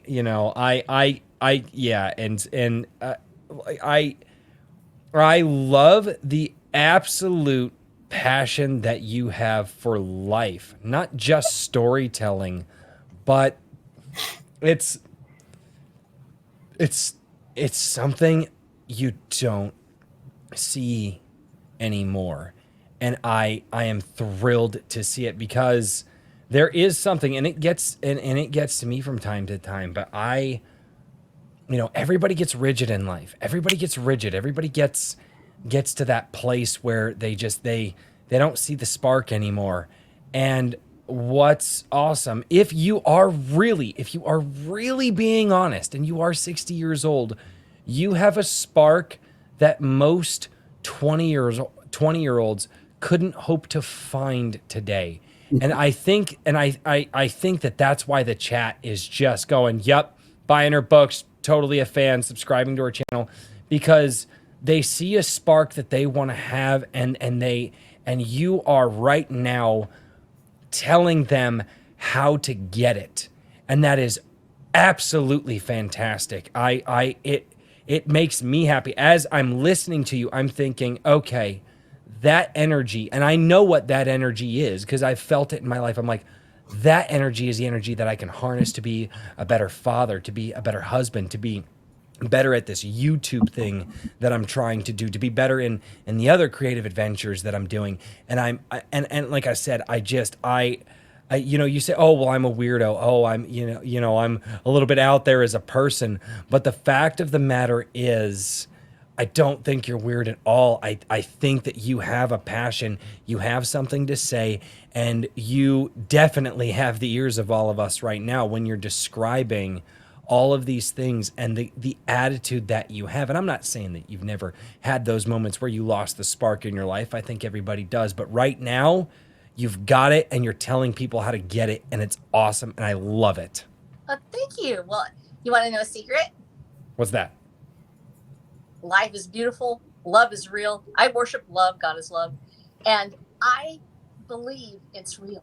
Even in the darkness, here is the truth. Life is an adventure. Your adventure, your story, where you are right now. This is the part where the hero's struggling. Mm-hmm. Part where a book where it fades to black, and you're like, what's going to happen to him? What's going to happen to her? Oh, this is horrible. This terrible thing happened. Let me tell you something right now. I have had a share of darkness in my life. I have dealt with death. I'm one of the people that when I was called out on scenes, I was the one that would sit with the bodies. How many I've undressed someone to prepare them for the be viewed by their loved ones because we did CPR and could not save them. Babies, people. There is darkness and evil in the world. That's why life is so much more beautiful. It is the light. It is everything that we want. And we can either say that, yes, the darkness is horrible and I'm going to succumb to it, or we can fight back and spark on to the very end, keep that flame going until the last peace is snuffed out because you cannot kill life. You cannot kill love. No matter what happens, it is still going to be there. I just have to decide that I'm going to live my life as hard and as fast and as beautiful as I can and make it better for everybody else as much as I can and live my adventure the way it is written. The author knows what he's doing. I have no doubt that there's going to be a problem ahead. I know that things are going to happen that are going to make me question whether or not somebody up there really knows what he's doing. It's still going to be a great adventure. It's going to be fantastic. In the end, when I look back on it, I'm going to say, did I live my life on Legendary? Did I actually try my very best? Did I do everything I needed to do? And did I make it better for somebody else? Because the whole point of living is, if I just live for me, if I'm all I have, then I can be the best that I can be. But if there's somebody else in the room that needs that love and needs that light and needs that encouragement, then we should do that. And we should make that better. Very true. Piece of time that we have on this earth actually is really short. And I've known people that only lived 2 or 3 months. Babies that shouldn't have ever lived, that shouldn't have ever made it past. I had a 20-week-old. It wasn't mine. It was a friend of mine. And that life was absolutely gorgeous to the very last moment and changed the world for the people that he knew.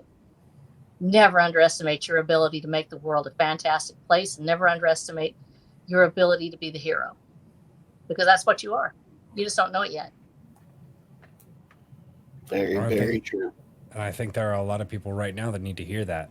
Mm-hmm. I really think that there are a lot of people right now that need to hear that. There are a lot of people that are getting caught up in the politics of the world and getting caught up with being told how hard the world is and the things that we're about to face in this world and this, that, and the other thing. And one of the things that, I've always told people is, guys, hard times are coming. Hard times are always going to come, but you know what? They're going to end. The hard times are going to be over eventually. And we need to work to build those things to make sure that after those hard times are over, we've got something there, something there for people to cling to, something there to drive people. Build it now. Don't wait until the hard times are here. Build it now, and that's one of the things that I've been telling people. And that's one of the things, because I got caught up for a lot of years and thinking, oh my gosh, the next, the end of the world's coming, and World War III and Civil War and all this crap, and I heard one of the talk show hosts I listened to, and they go, but yeah, that stuff's gonna happen. It's probably gonna happen, but there's gonna be a world after that. And I'm gonna tell you right now, that thought opened up my eyes and changed how I thought about it. I'm like, there is gonna be a world after that.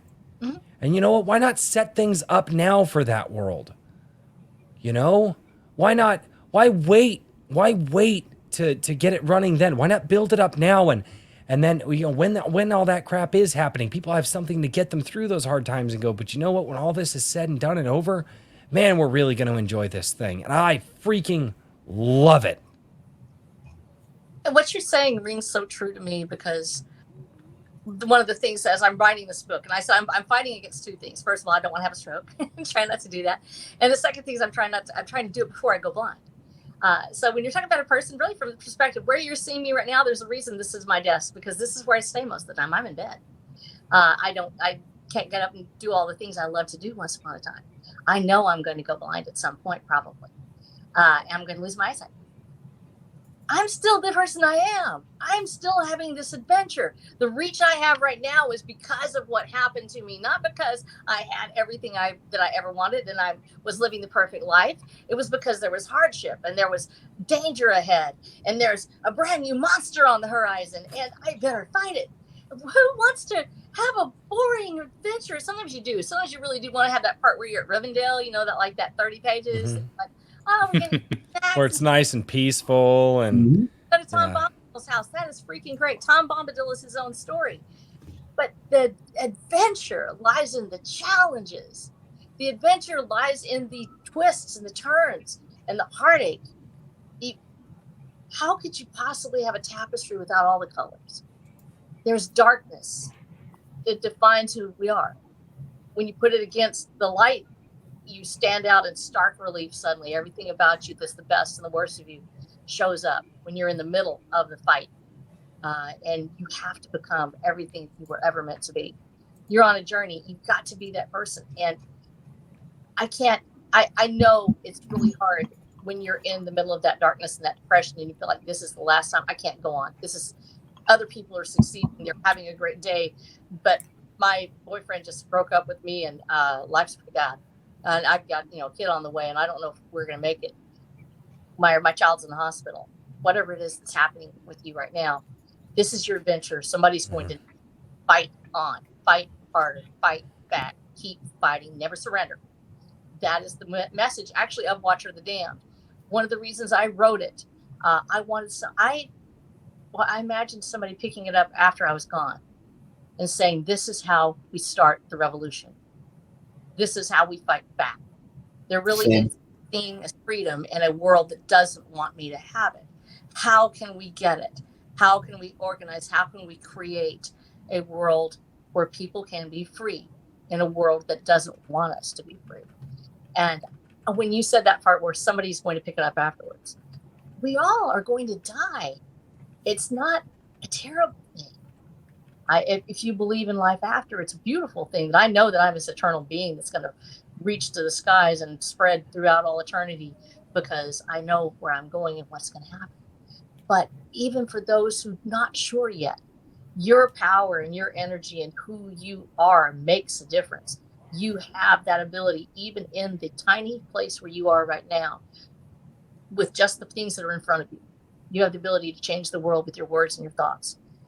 I imagine somebody just picking up those books and going, this is how we're going to do it. Somebody can do it with you too.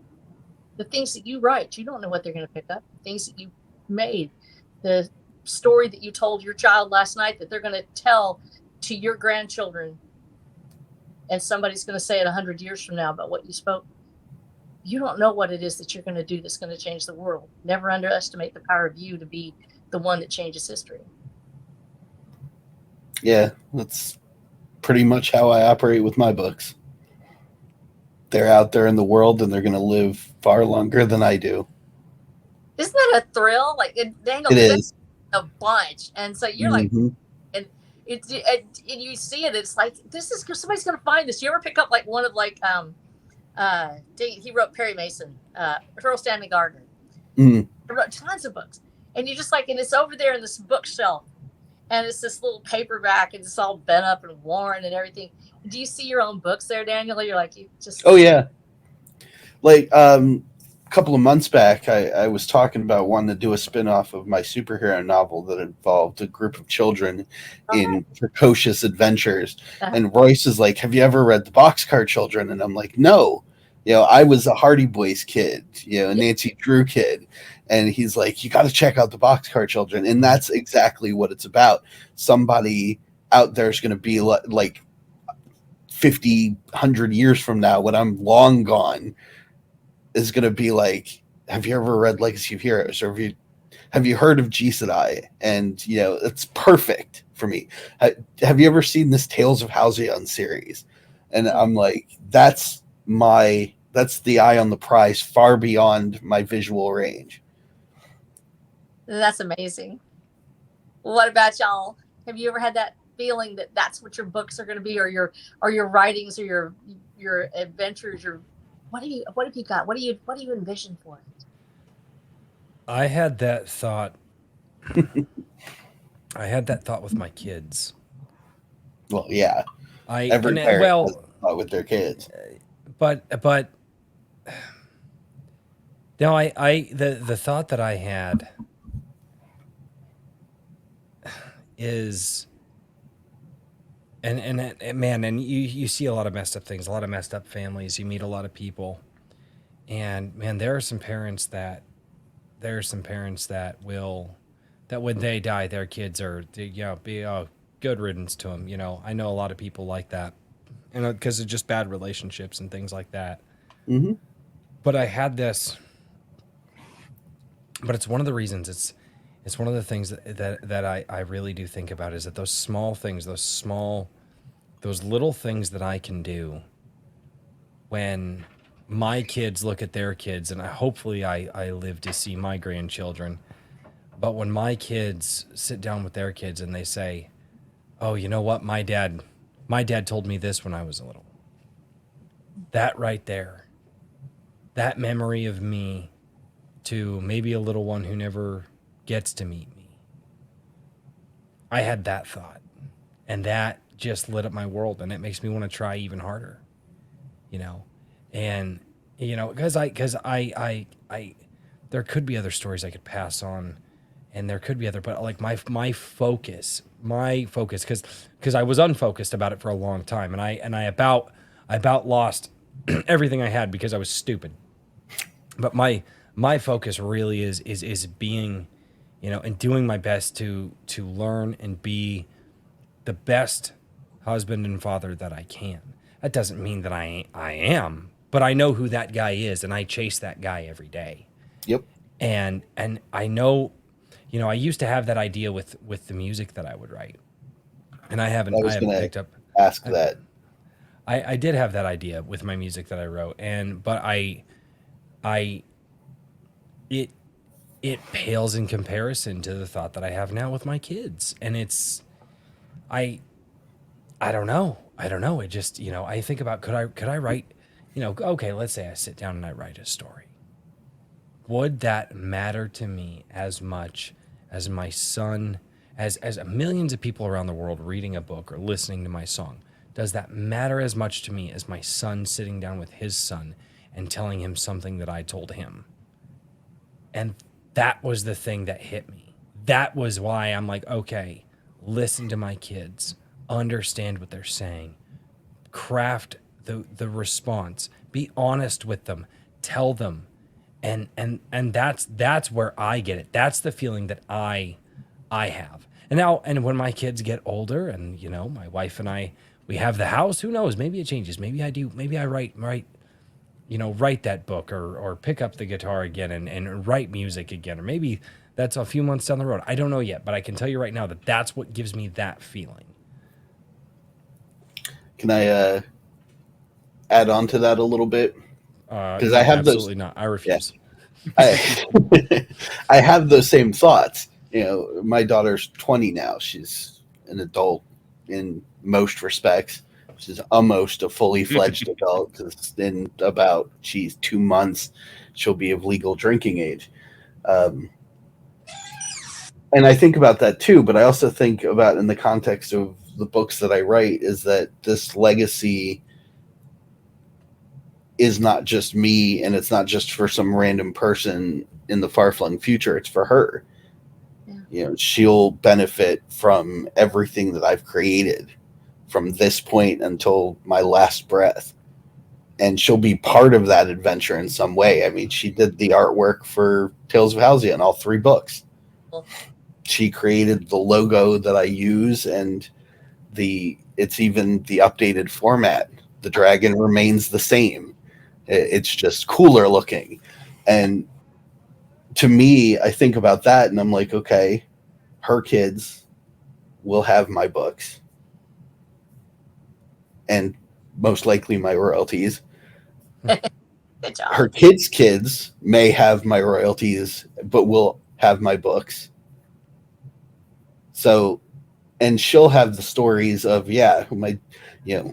your grandpa and I used to talk about this stuff all the time, and how we came up with this idea, and I helped him design this character. And, you know, it's the same thing that you were talking about. It just, I added her to the journey of me writing so that we could share the experience together. And I'm hoping that it'll continue to pass from there. That's awesome, man. I think that having that thing that drives you, having that thing that pushes you, and I will say this, that is one of the best motivations in life to have, is having your own family. Is that, man, that energizes me and pushes me to go further than I ever thought that I could. Yeah. You know, and it's one of those things that really, really takes on a new meaning. And I tell people, man, until you get to that place in your life, you won't know it, but nothing else beats it. True. And it's awesome. Mm-hmm. Richard's turn. I know we're sitting here waiting for you. Oh, well, okay. But I guess I had plenty of time. I should have been doing my homework over here. Sir. No, Mostly, I would say probably the thing that I've always felt is that the best, like for the vanishingly large majority of people, like the most important thing you can do is be a good parent, you know, and so that's definitely something that I've internalized as well, and that's usually what I think of. But my dreams.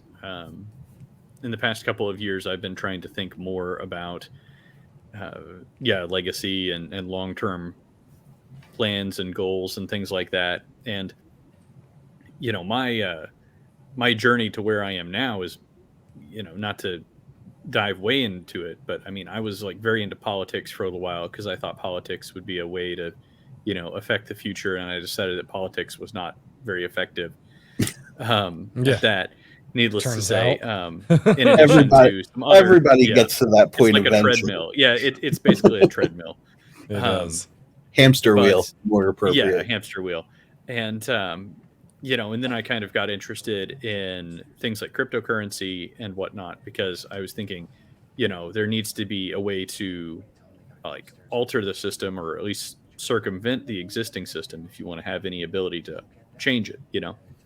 And I realized that there was no culture within most of the cryptocurrency world that actually valued the things that made crypto meaningful, right? So the principles of decentralization and individuality and autonomy and all these other things were like initially they were very important, but these communities, as these people as more and more people were drawn in, most of them were just your average tech bro.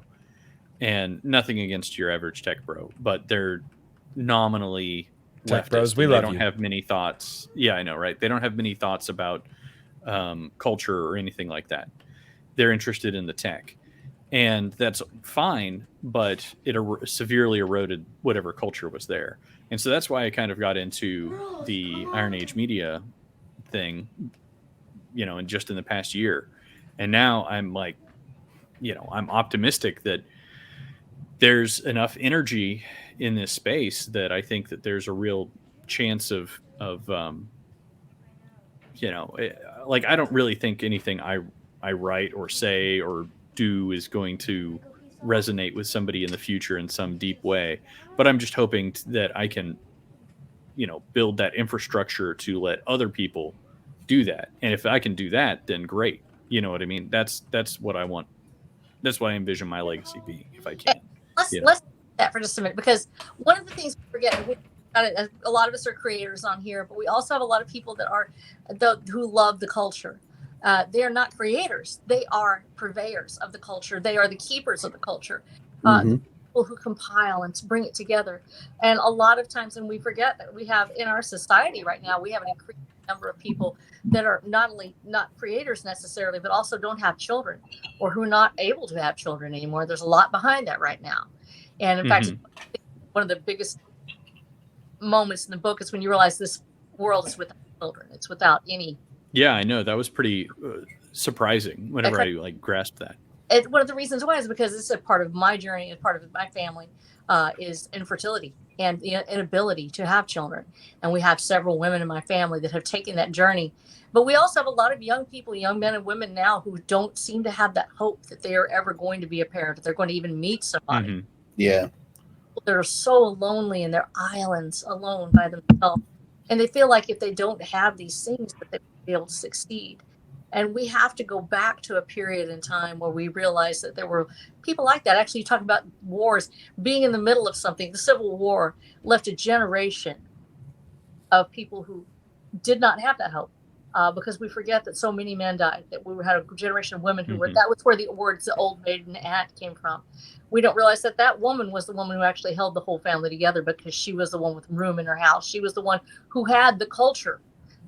Those who have that time, who have that ability to not just create, but to purvey, to actually bring the culture together, to gather it together when it's orphaned and when it has nowhere else to go, and to say, you are mine now, I will bring this here. I am going to build you. I'm going to give you what you need. Some of the greatest heroes that we have in our stories are not of the person who was the family man. One of the reasons why every Disney story has dad die or mom die is because we know the parent won't allow you to go out and have this great adventure because they're growing you to be a big enough adult to survive. Mm-hmm. And so we have the people that are willing to go out on the edge. I have nothing holding me back. I'm going to do this thing. I'm going to gather up these orphan books or these works of art. When you compile with Iron Age Media, when you're compiling people's thoughts and writings and you're saying, I want you to build more, grow more, that is that child.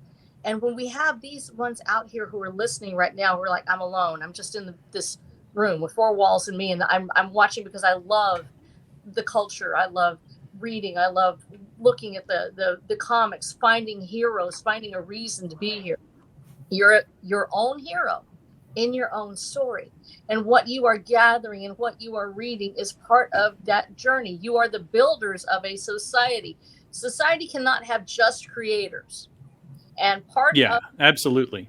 We talk about the fact that you have to have those who bring it together, those who build that infrastructure, those who work with their hands. My mother's family were dirt farmers. Actually, she grew up in a dirt floor shack. It's wooden walls. The snow would come in the winter. She nearly died of starvation.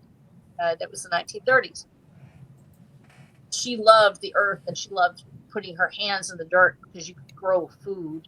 People don't realize what an extraordinary gift it is to have the gift of being able to make a plant grow because I don't have it.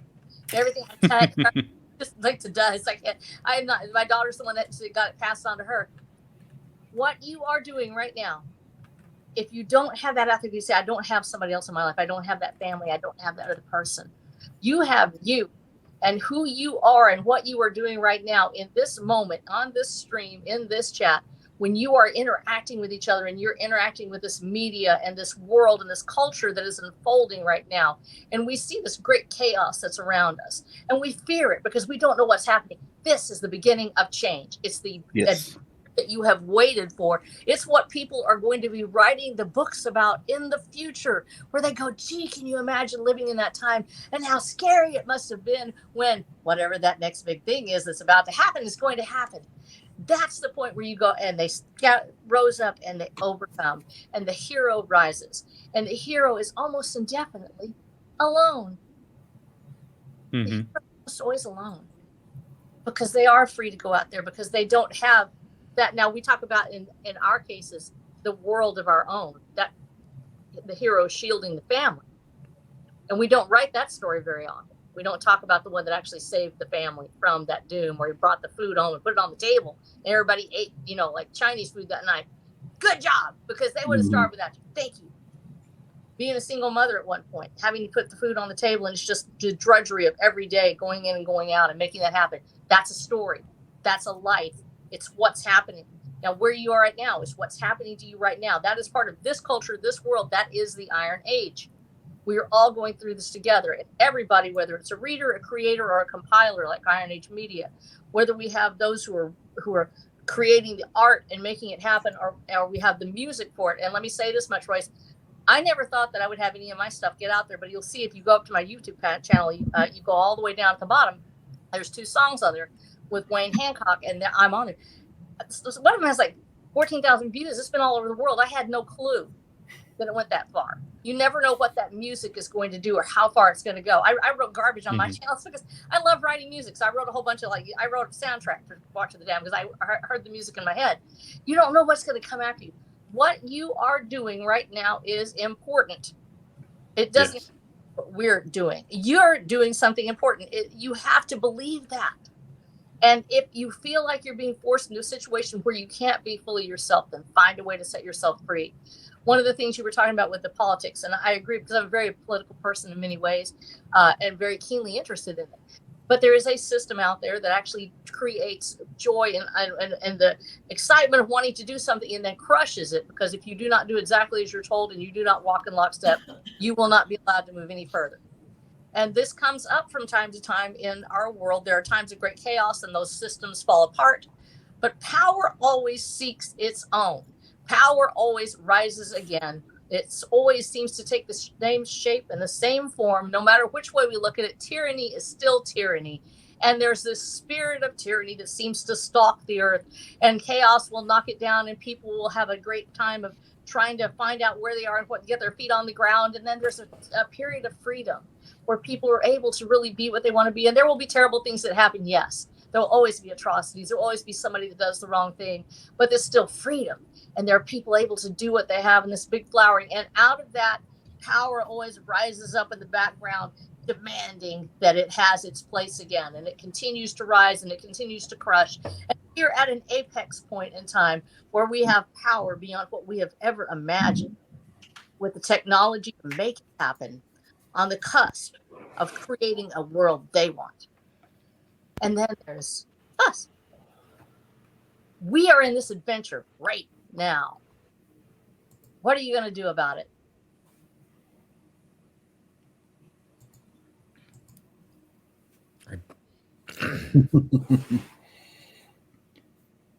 I feel like Royce is about to burst into a rant, but you know. No, I thought about it. I thought about it, but look like a rant to me. It looks like another gushing session. Yeah, there you go.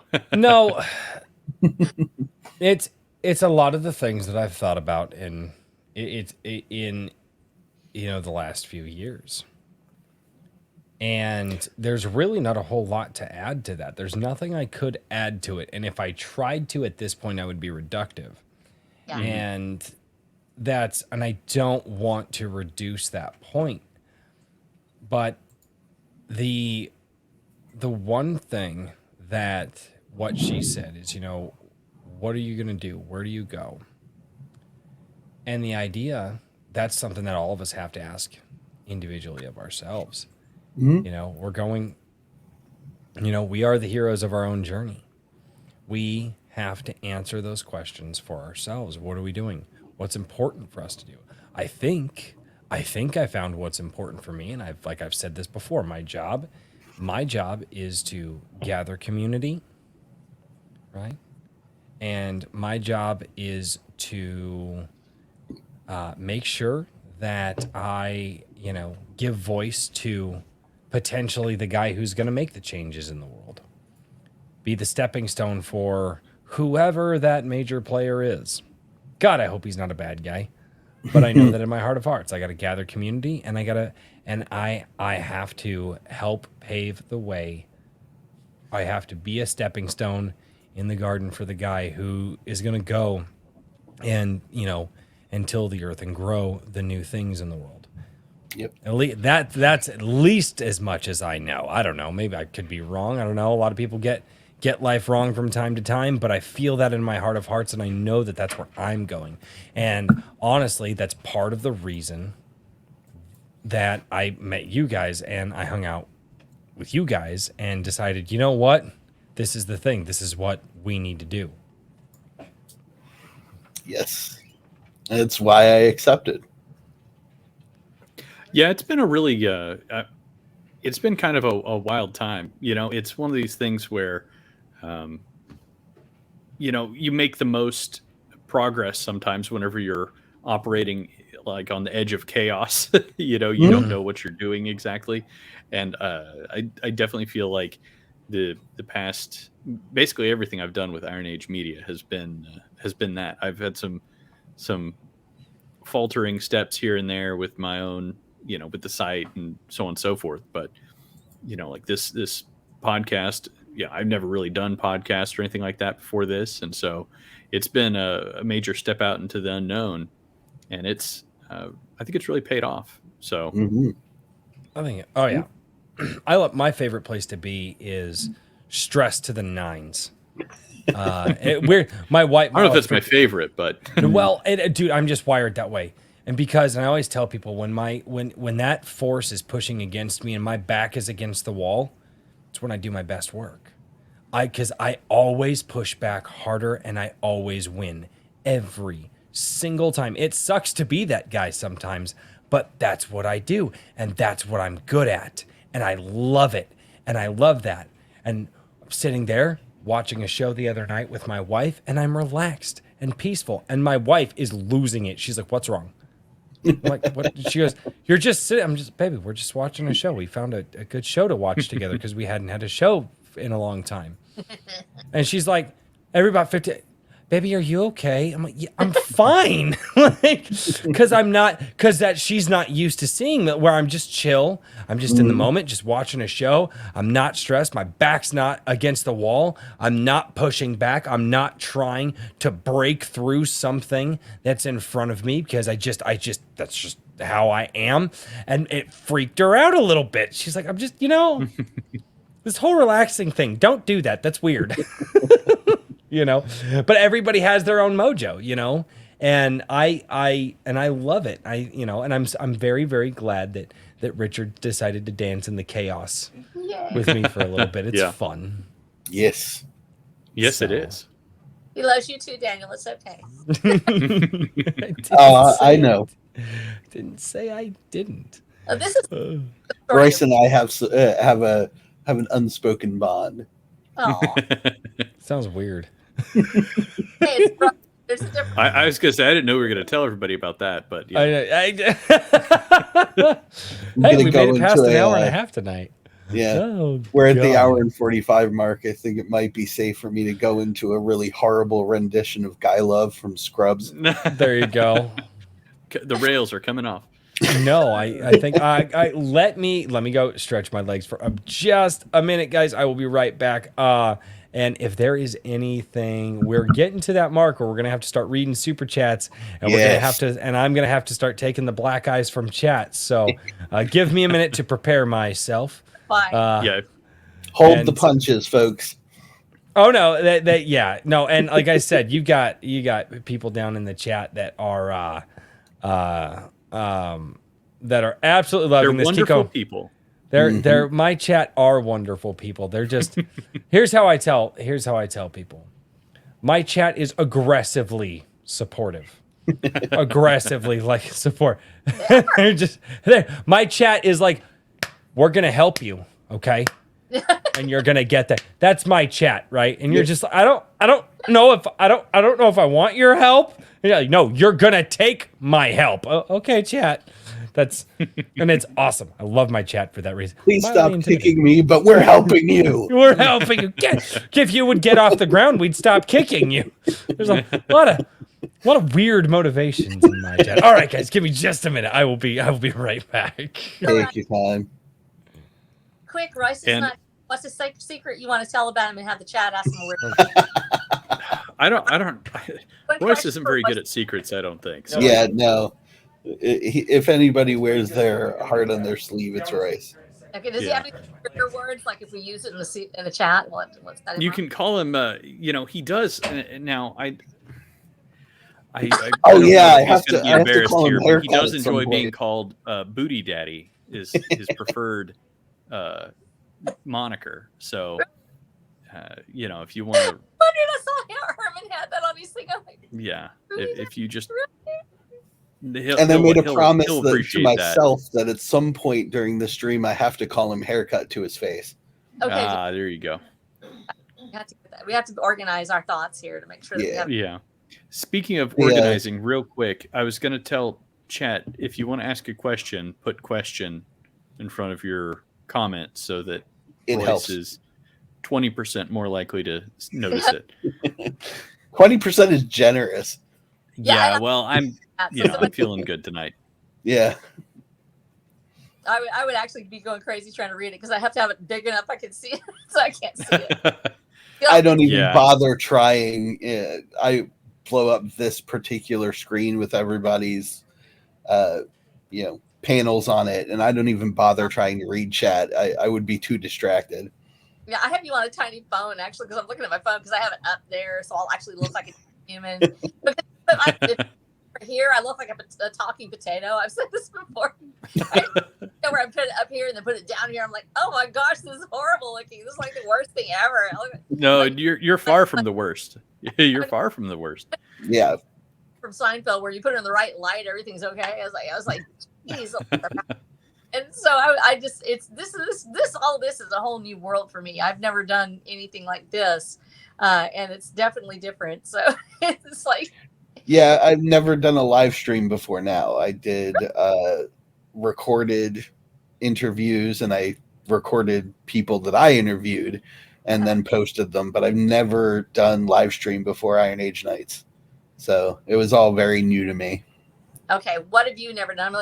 Richard, what have you never done before? I mean, man, I never really did any of the live streaming. I never did anything on video, just sitting and talking to the camera. That's still something that I have like a major problem with.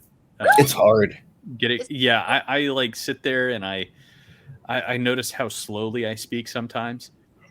One of the guys that I was working with on the some of the various Web3 type stuff this past summer, he's a YouTuber, and he would leave me voice messages through WhatsApp, and you can see on the voice message the little, like what is it, like the audio visualizer, and his are just like a steady. There's no silence. He's just constantly talking. This is how he always is, and mine are like, there's like a blip and then like a flat spot and then another blip, and I'm like, oh Lord. And I just I noticed that whenever I'm doing my video editing, and I'm like, this is brutal. Yeah, when I was doing the interviews, it would be a review of someone's book and then a short, like 45-minute interview. So it was like a 15-minute review and then a 45-minute interview where I was talking to them, and then I posted them on YouTube. I still do it every once in a while, but it's not really something I like commit a lot of time to. It's mostly when I get an opportunity to actually finish a book, which can take months. But the first couple of times I did it, it was like I record it, stop, look at it, and go, no, I have to do this over again. Record it, stop, look at it, and go, God, I'm talking too fast. So it was so uncomfortable to try, because I'm trying to read what I wrote about the book, the notes, and kind of convey it in an enjoyable fashion without looking like I'm staring at a piece of paper the whole time. Like, and then, it was horrible. It's the worst experience. It is one of the reasons that I don't script anything that I do, because if you've ever heard me read the chat, that's what it would sound like. We're going to hear you read the chat very soon. I know. Well, it's an art form. It really is. Video is a totally different thing. And there is a performative aspect to being on video, regardless. And there's still a way to do it and be yourself. And there are some people that you can tell do it and they are themselves, and other people that you're just like, wow, this guy's trying way too hard. But there is a performative aspect to all of that. Huh? I hope it's not me. No, what do you mean? No, you're good. I think I look like a hobbit on crack or something like that, and I talk so fast. I actually lost. I was trying to. I love doing theater and singing and everything. I lost a part in a play because the guy thought I was cranked on meth. And I was like, I can't stop. It's just who I am. It's just really super fast, and I've gotten to where I like to listen to people on 2x speed, like when I'm trying to listen to everything on YouTube and get through stuff. Yes. Pop it on there, and if I'm on the stream and suddenly it's like, I can't even tell what it is. I just give up. I don't. Oh God, that's that. No, I get it. I have had to learn how to slow down, because there are a lot of times when I will just, especially, like my Sunday coffee streams, I just book it. I just go, let's go. I like it. I like it when you get passionate that way. You're happy. You're rolling.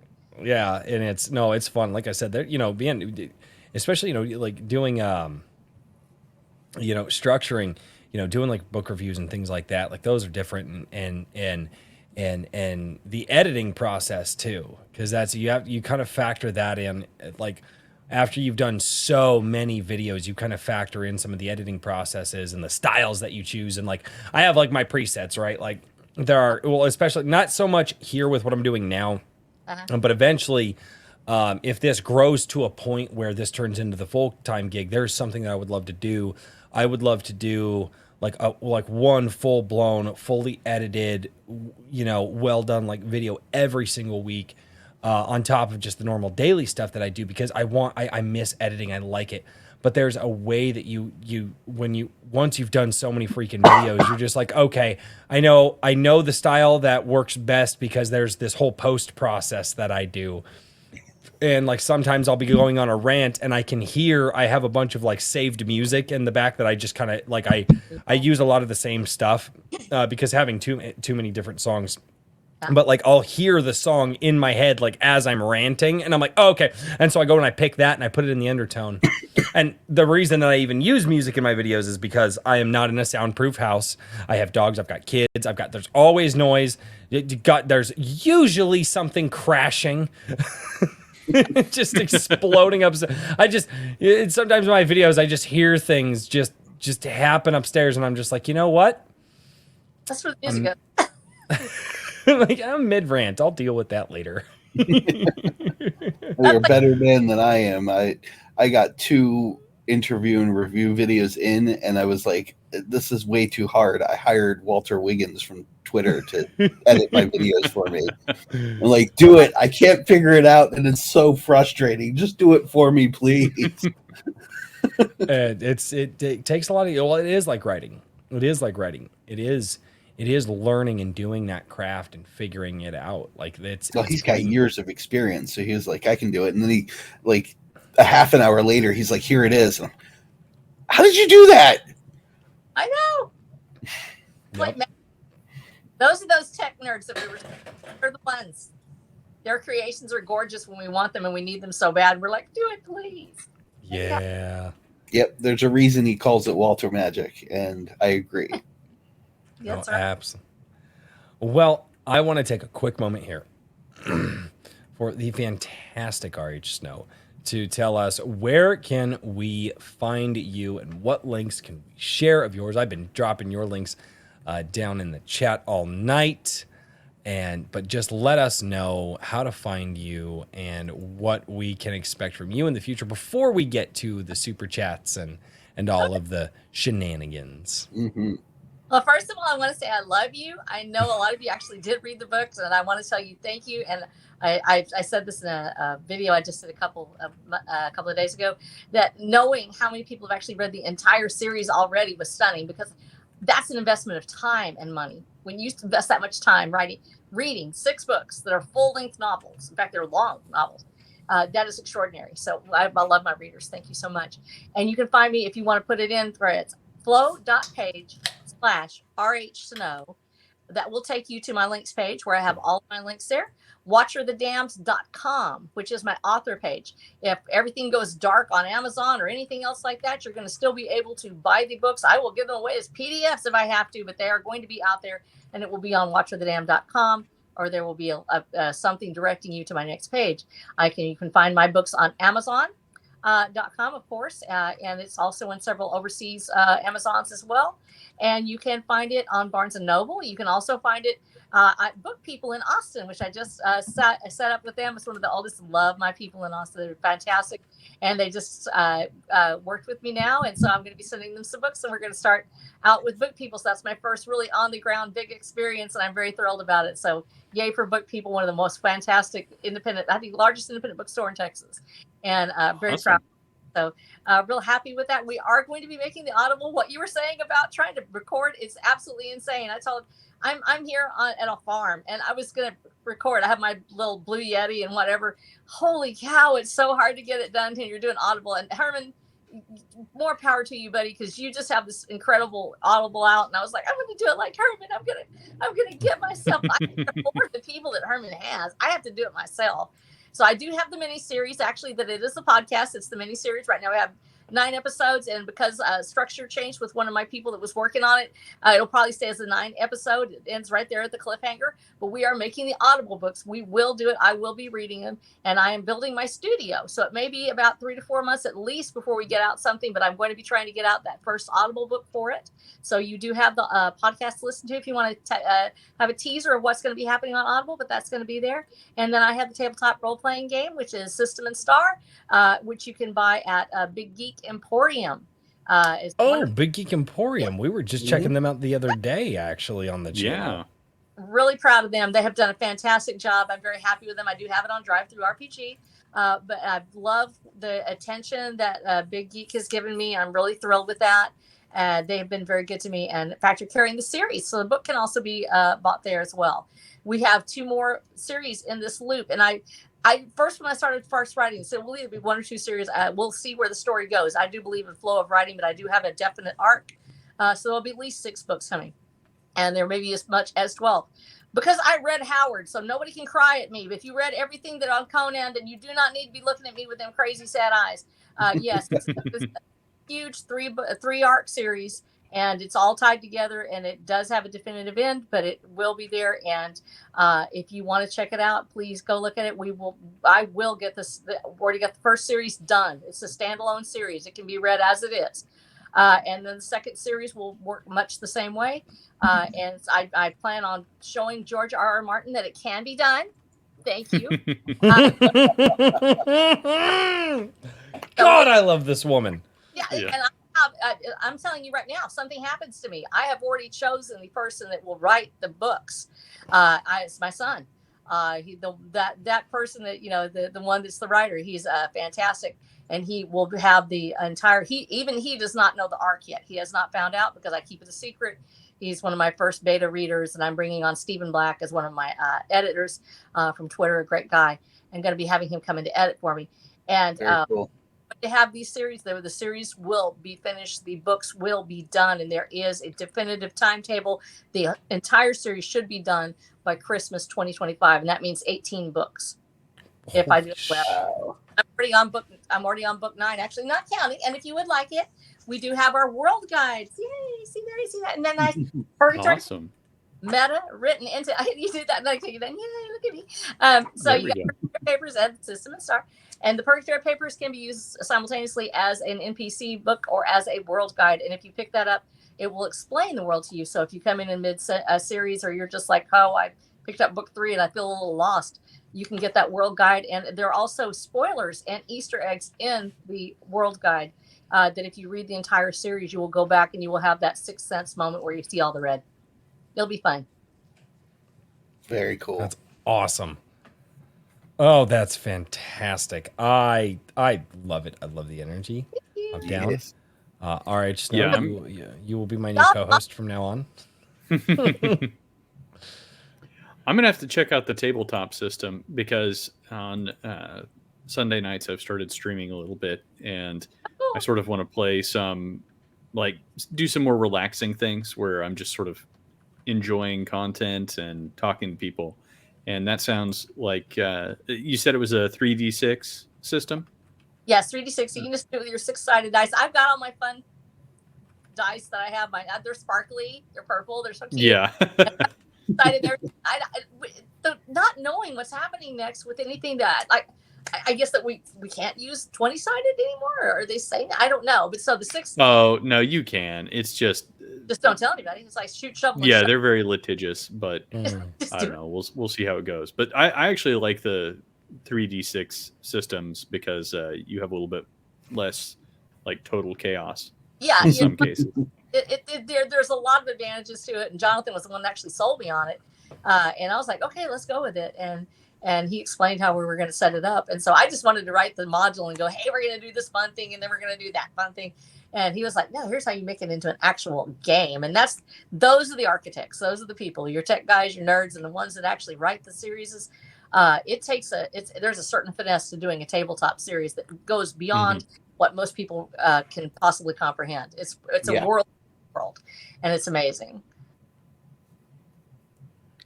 Well, that's awesome. I'm really looking forward to checking that out. Thank you. Do we want to? I was going to say, I know there are a bunch of questions. Do we want to go to chat, or do you guys have anything else? Oh, let's do questions and then super chats. I know, because I'm gonna ramble away. Just throw off my groove. No. Questions are more relevant to our guest, Royce. Yeah, I was gonna say, and she seems totally adequate at jumping right back into whatever groove we throw down. So, no, it's amazing. It's amazing. I love it. Oh, it's awesome. That is so can't believe it. So, I will throw this out there. There usually, I am the most high energy person in the room, and No, and tonight I told my wife, I was like, I bet, would you, and because it seems that Friday nights, it just gets long days, and obviously I don't go to bed until early in the morning generally. Yeah. On Saturday morning. But I was like, hey babe, would you pick up an energy drink? So my wife came down and handed me an energy drink in case I needed it.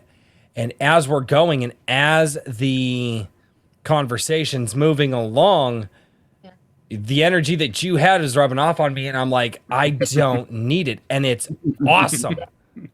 And I love it. It's not envy, Herman. God, I freaking Jeff. I'm the Ric Flair of women.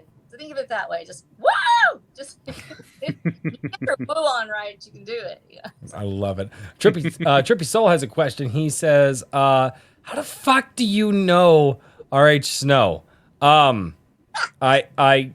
covered Watcher of the Damned in one of my Wednesday episodes, and she she commented on the video, and then has subscribed to the channel and watched and been in on the Sunday show, and has, and she's a member of the Gilded and jumps in there once in a while, and we were talking about it a while back, and we're like, you know what, we got to get her on. We got to get her here to talk about what she's doing, and that's how we know. Sweet. We interact on Twitter every now and then. See, I try to. Twitter doesn't let me see half of y'all's stuff. Literally. I know it's very hard to find the people you actually want to interact with. Dude, especially their news system. Oh my God, it's terrible. I don't know what. I really feel like there's other things in play than other people have mentioned this. You have Elon and you have his group, and then you have, we know there's this whole superstructure out there now that's like got remote buttons or something. And so I'm not seeing my mutuals as much. So I actually go hunt them down and try to do one a day where I go, I'm going to go find this person and post on their stuff. So if you don't see me, you come over and tap on me if you see me. I'll come and I think I probably read the question wrong. Everybody's like, Rice, you read the question wrong.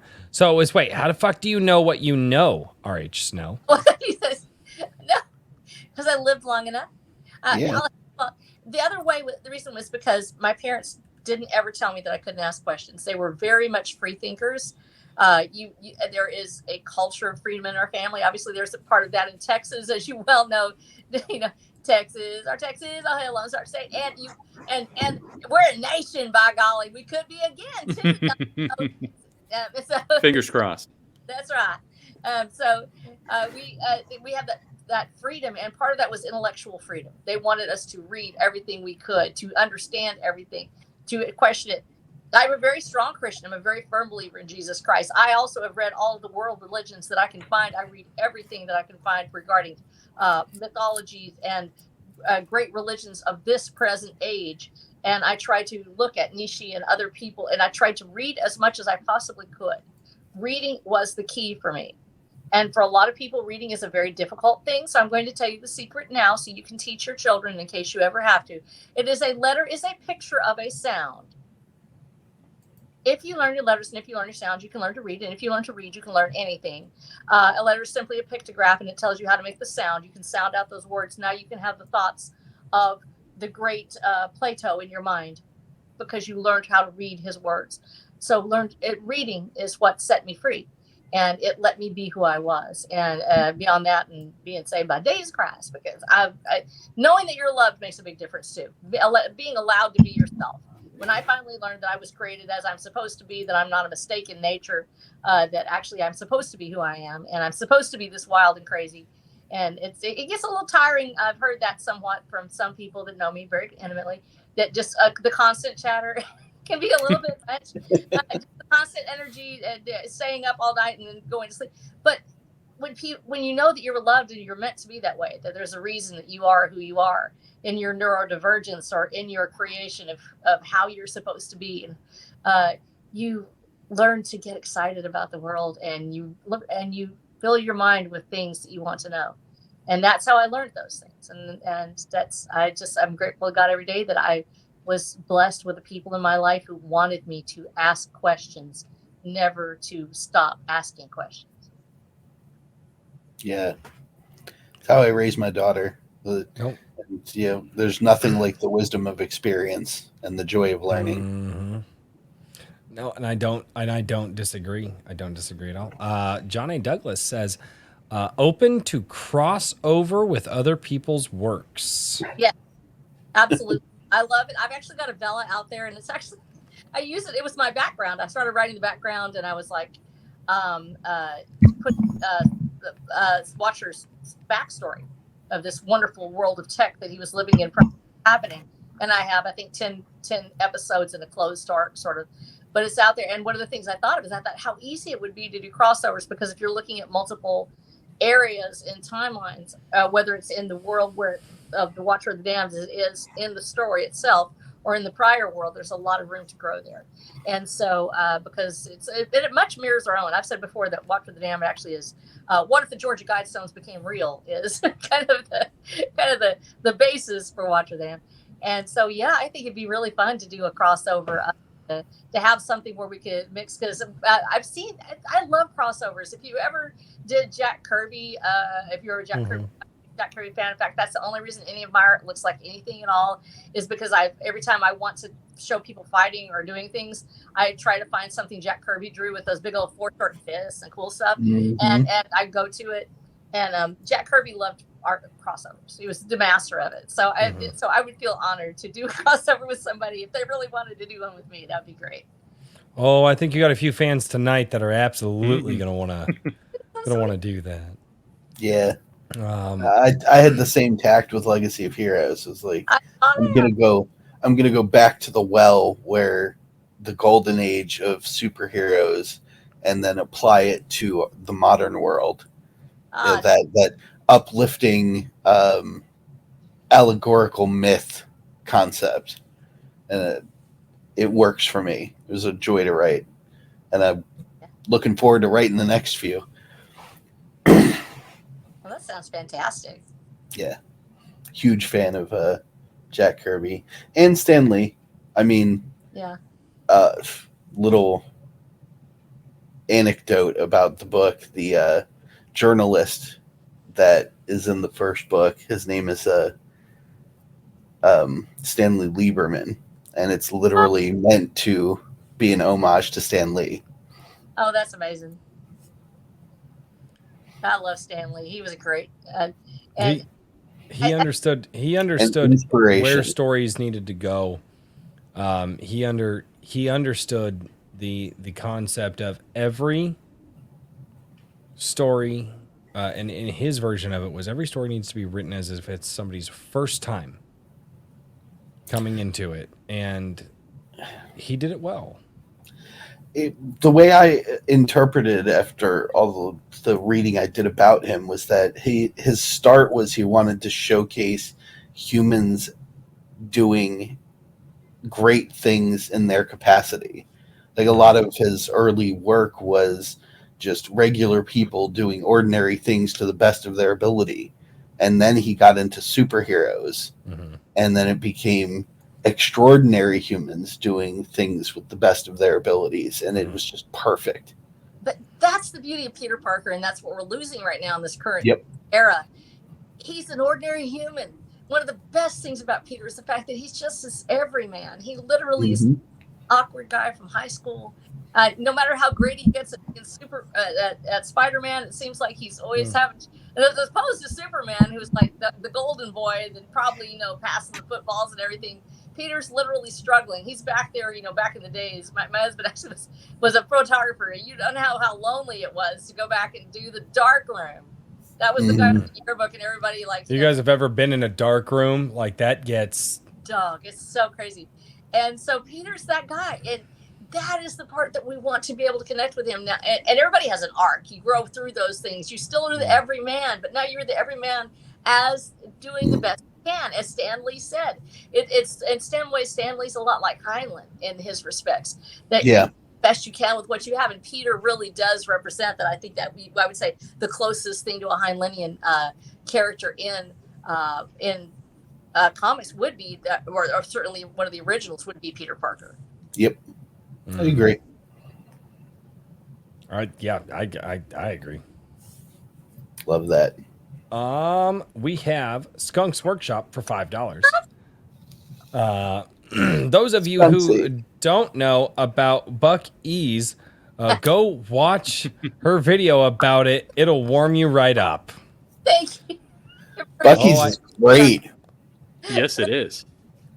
I told you got some fans. That is so adorable. Thank you. I'm just glad that I was out there.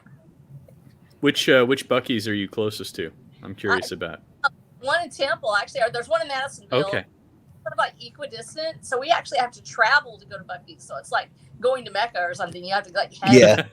Yeah. That's like going to Mecca. Yeah, you got to stop at the Buc-ee's. And I love all of, let me say it right now, I love all of my truck stops. I have a lot of friends, a lot of people that work they're truckers and everything. So all of you people out there who are doing your truck stops, even if you're not a Buc-ee's, you're still special. You're the reason somebody I love you. Thank you.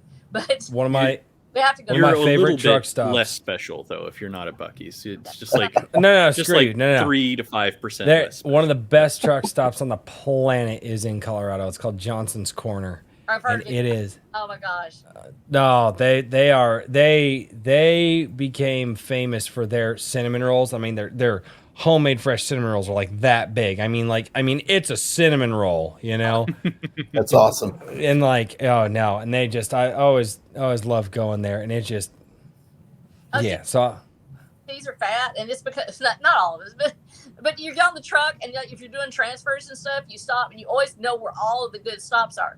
And since everybody in my family is either an EMT or a firefighter or they're something, all that stuff, we know where all the truck food is. It's like you go to a Stripes, you're like, okay, that's where you get the sausages. And then you go to another one, you go down the road, whatever it is, a quick stop. And that's where you're going to get the sandwich, that's like really the right way made.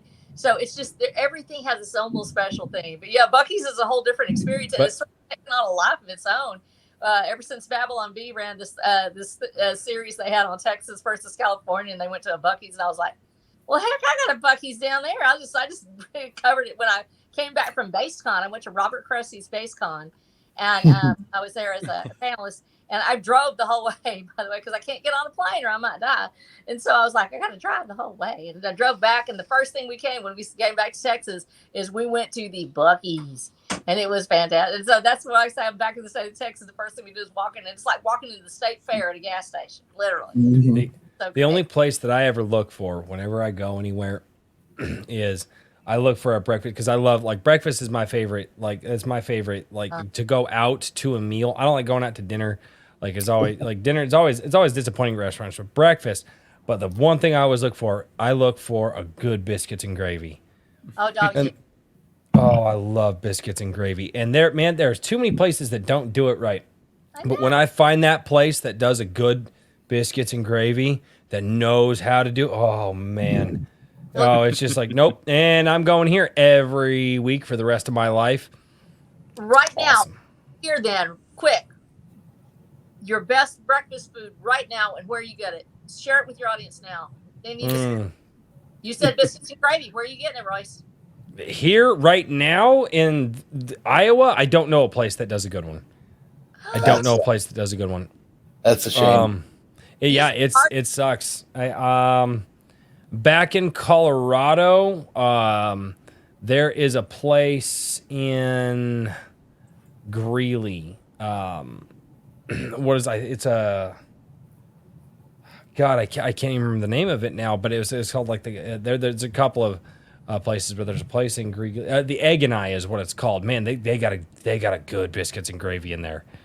They do, and they do a couple of different styles of like breakfast food and stuff like that. But no, the Egg and I in Greeley, Colorado, man, they got a good biscuits and gravy. But here in Iowa, I haven't had a good biscuits and gravy yet. I hate you, my love. No, I can't. Hey, chat, I just want you to, my wife just wants to let everybody know that you guys just lost the game. What? What happened? Oh, no. Oh, no, the chat knows. If the chat knows, the chat knows. I will not indoctrinate those who do not know. No, I'm afraid. All right, but yeah, all right, guys, where's your breakfast food? What's your breakfast food that you love, and where do you go to get it? Go ahead, Richard. I guess I was going to say my default is probably Waffle House. I love a good Waffle House as long as it's, a decent distance from, it can't be in the city, crime, or else you get hobos. And it's got to be kind of out on the interstate a little ways. So but I only get hash browns there.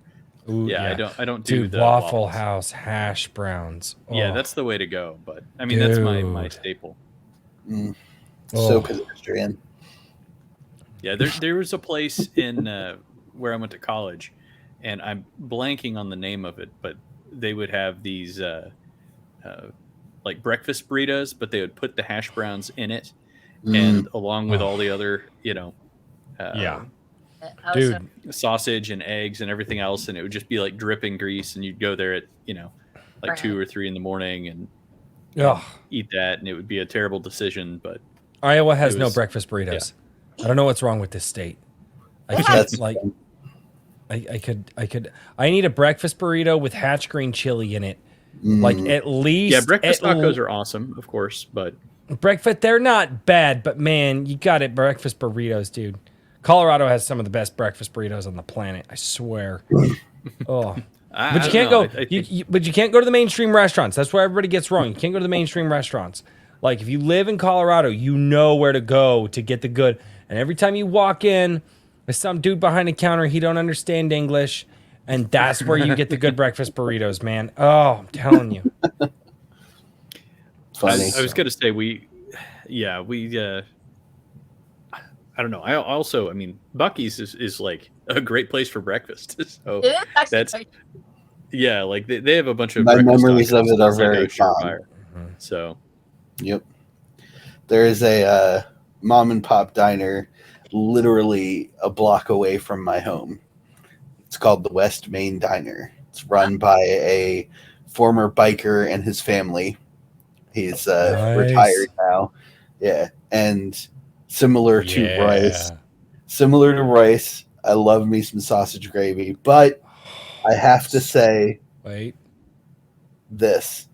Nope. We're about to not be friends. We're about to not be friends. No, we will be. Trust me. On the menu, it literally says shit on a shingle. Sausage gravy on toast. Oh, I love shit on a shingle, dude. Oh my god. Too, I know. With a side of grits and Tabasco sauce. Oh my god. And the way he makes it is so good. Homemade sausage gravy. Locally. Dude, I haven't had SOS in forever. Yep, I was raised on it. My grandfather. Anytime we went to go visit him, he's like, "We're going to breakfast," and that's what we got. Shit on the shingle. My dad used to make SOS for like dinner, but he'd do like the sausage gravy, but he'd do it with like beef tips in it. Oh yeah. Oh, dude, man, that sounds good. Oh man, dude, yeah, no, my dad was killer, man. I haven't. I'm literally gonna tell my wife. I'm like, babe, you need to make shit on a shingle now. And she's gonna look at me and go, "What?" Yes. Oh man. I don't live in. I don't know why they're asking me about Idaho. I don't live in Idaho. I live in Iowa. The says no flavor. I don't know where that is. I know where that is. Oh, all right. Kikomon for $2 says, anyone play HOI 4? Anyone? I have no idea what that is. Hearts of Iron 4. And unfortunately, no, I don't play that anymore. But I have not played it yet. Gotcha. Unfortunately, never even heard of it. Yeah, I've not. It's out of my wheelhouse. I love all of them, and I'm just like, when I started writing, I stopped playing as much because there's so many storylines. Like I did one set, Dragon Age Inquisition. That's what I did. I did that one time. I took a break from writing to work all the permutations of freaking Dragon Age Inquisition so I could find out what the heck happened to Solus. And then I get ripped off because I have a PS3 because when my daughter got deployed, she gives me all of her tech. And so I have a PS3 from the Ancient of Days, and I'm not going to upgrade. I don't care. They can't make me. All of my stuff's on a disc, and it's mine forever, y'all. Amen. Mm-hmm. So, but I like it. I've heard it's fantastic. I have heard it's wonderful. I'll have to check it out. Kikomon for another $5. Says Royce is like Tim Pool, won't address Legend of Shalar and snacks during the live stream. Shame. Okay, so my wife actually brought me some cheese curds from Culver's because she knows that I love them. So I was accepting it for my wife. And two, you guys are trolling me with that Shalar stuff. I don't even know what the hell they're talking about. Dude, I think I have really no not idea sure. where the chat got it from, but they kept giving me crap about it on the live stream the other night. And they're like, Royce, no, you're missing it. Like to the Legend of Shalar. Because I was like going through all the stuff that people leave on Twitter. Because I do that post every week. Like, hey, share your stuff here. We'll cover it on the live stream. And nothing is there named Legend of Shalar. And it clicks in my head. I'm like, chat's screwing with me.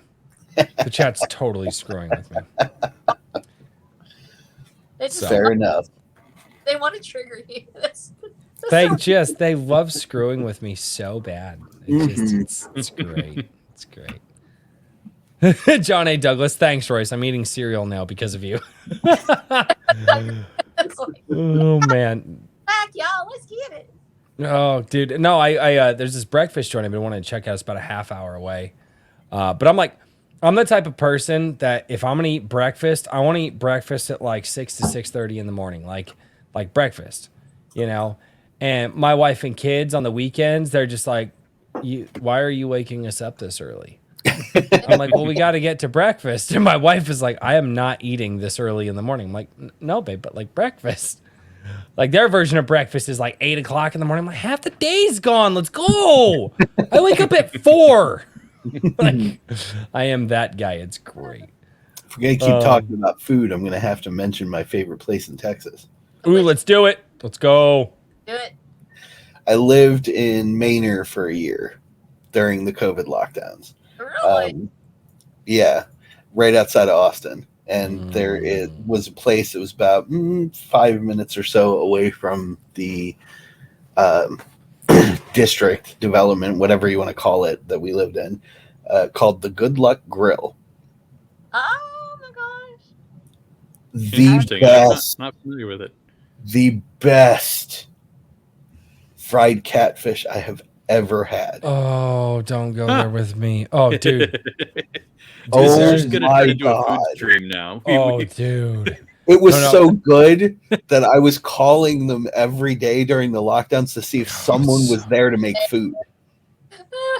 Dude, fried catfish is freaking good. There's a place back in Colorado.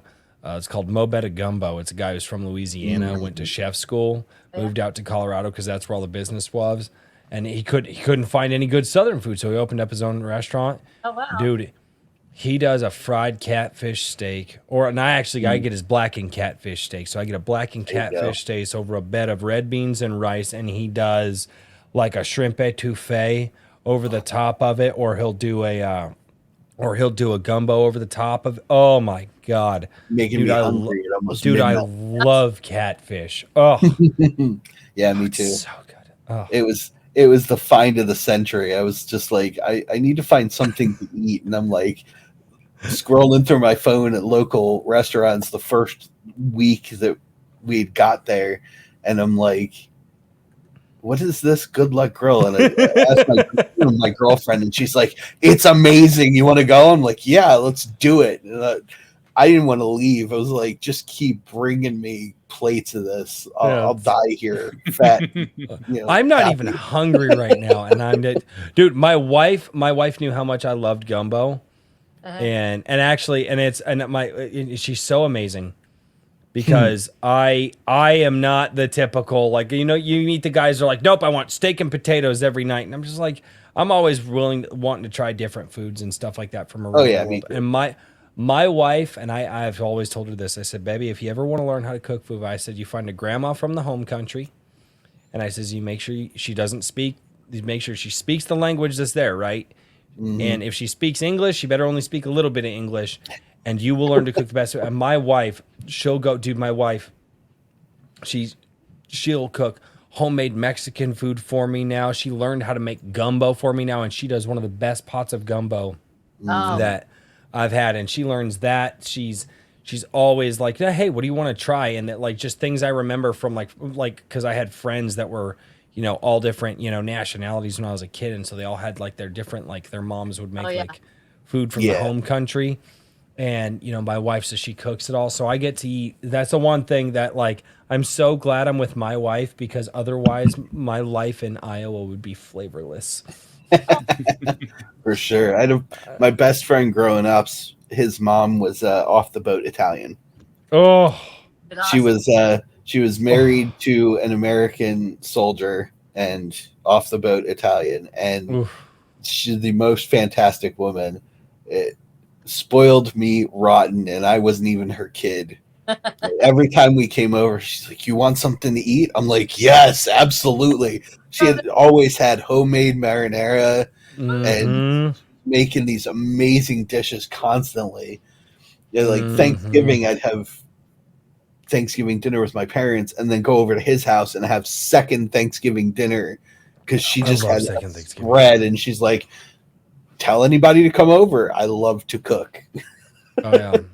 As my dad, he grew up with a bunch of Italians that were right off the boat, man. And like my dad always said, Grandpa Pietro, he had his organ grinder monkeys. He had his monkeys that would live in the back shed as they come over with him from Italy. And he goes, and my dad, he was a hellraiser from the 60s and 70s. My dad said, "God, we used to piss them monkeys off so bad." And I'm like, "Dad, what the hell?" "Oh, we'd get that old man hopping at us. You son of a bitch, kids, leave them monkeys alone." I'm like, "Dad, you're..." Oh, fun stories. Oh God, that's amazing. Yeah, that's amazing. Yeah, I grew up with some fun stories. My parents definitely got some stories behind them. Let's Kikomon for $5 says, "Hail RH Snow, check out her YouTube channel below. Like and subscribe here and there. You must have used soy sauce. You look late 30s, early 40s. Woo! I'm ready to use your sauce for sex." There you go. I love soy sauce. My mother learned to cook Chinese back when everybody was still learning how to do that 70s. It was like they all of a sudden had this big flowering wanting to do different dishes. And you finally had access to it in a lot of the main stores. And we were living in Boise, Idaho at the time. And they had a big Chinese community that actually cooked downtown. And we loved their food. And so mother Chinese. And because I have a tough time. I'm actually allergic to meth, like real allergic, like actually allergic since I was a kid. I actually ended up going deaf and having a whole bunch of bad stuff happen. And they figured out because I was premature, I was allergic to actual cow milk. So I can't eat what everybody else eats. So I get to watch. I have an iron will because I get to watch everybody else. And I've eaten stuff from time to time, but it will literally almost kill me. Like I haven't had blue bill except maybe like a few times in my life. My time's I do, but so I get to watch everybody. So there's a whole bunch of food in Washington Town because of that. But yeah, my mother learned how to cook Chinese food from it. It actually, her cookbook was this amazing cookbook that had like the bamboo pages. Actually, it was written it has hand inked portions in it, and I've kept that. It's one of my big treasures that I have from that period. Awesome. So that was like the person I went to if I wanted to have an experience, because and that's actually how I get a lot of the world foods too, because if you go to a traditional Mexican food, Mexicano versus Tejano will use more cheese and like a little bit more tomato and stuff, and Mexicano it's a whole different experience to have a taco. Like I go to one of my little places. I have two places around here, Taqueria Mexicana, which is in Mejia, and then I have Dos Pepes in Groesbeck, and they make fantastic tacos because everybody's from the home country. But my favorite one that I get for that little taco is Patty's Way, which is right down the street from me. Hi, Patty. I hope you're watching. And she's got a little place right on the corner. And you're right. It's like she just knows how to make it by love and puts it. And so all of the people that when you see these guys and these gals, that act of creation, making a tortilla, and I'm here to Taqueria Mexicana people know we sit there and watch them. Every one of them is a book. It's a book of taste and emotion. I love my. And one of the things that I've experienced this is like you can always tell, and I say this because this is what I've experienced, and I could be wrong on this one, but I'm like you can always tell the difference between somebody who's from south of the border and not from south of the border by the amount of stuff in the meal. My a buddy of mine's grandma, she used to make potato burritos, And it was potato, a little bit of green chili, and some cheese. And it was fantastic. And every so often, she would make, a potato and something else burrito. But it's like I thought about it. And I was like, all of the old Mexican grandmas that I knew that cooked just the mind-boggling. It was all one ingredient in it. It wasn't all this, we're going to put meat and then we're going to put cheese and we're going to put tomatoes. No, we're going to put the meat in the tortilla. We're going to wrap it, and then we're going to put like a green chili or a red sauce over it and done. That's it. And it's the most flavorful stuff you've ever had in your life. And it's simple and it's basic and it's mind-blowingly good.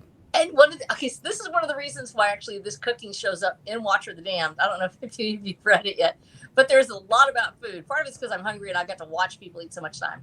Watcher's coming from a place where he doesn't even have control over what he's eating. And cooking is a trial. You're out in the middle of this place where you can't just cook. And one of the things that she cooks are nixtamales, and she makes them with a nixtamal. You actually have to make your masa a certain way. And masa is the grand ingredient. It's what they call it, bread of life.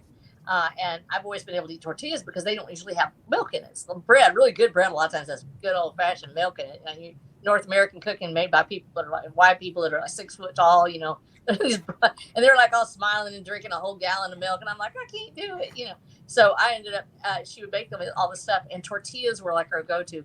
And the tortillas are masa each time. And so I put a lot of that into Watcher the Damned because a lot of that cooking from the old countries, the old style, is done with the things that are available in the world.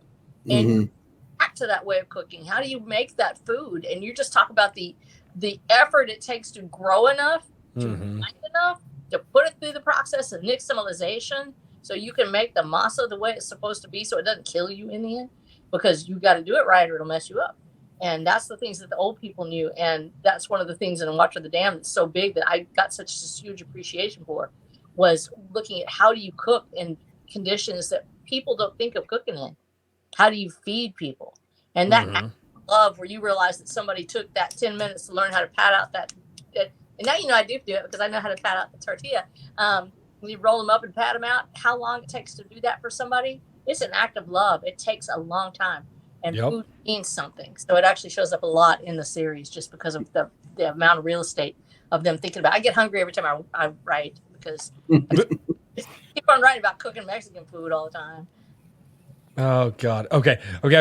Maji Chen for $5 says different people have different ways of doing things. And this is when we were talking about, living life and writing your own stories and making your own story out of your voice, and not trying to copy someone else. Yeah. We were in that conversation. And no, she's right. Different people do have ways of doing things. Kikomon for $2 says, RH Snow, do you like soy sauce? Woo! Yes, I love soy sauce.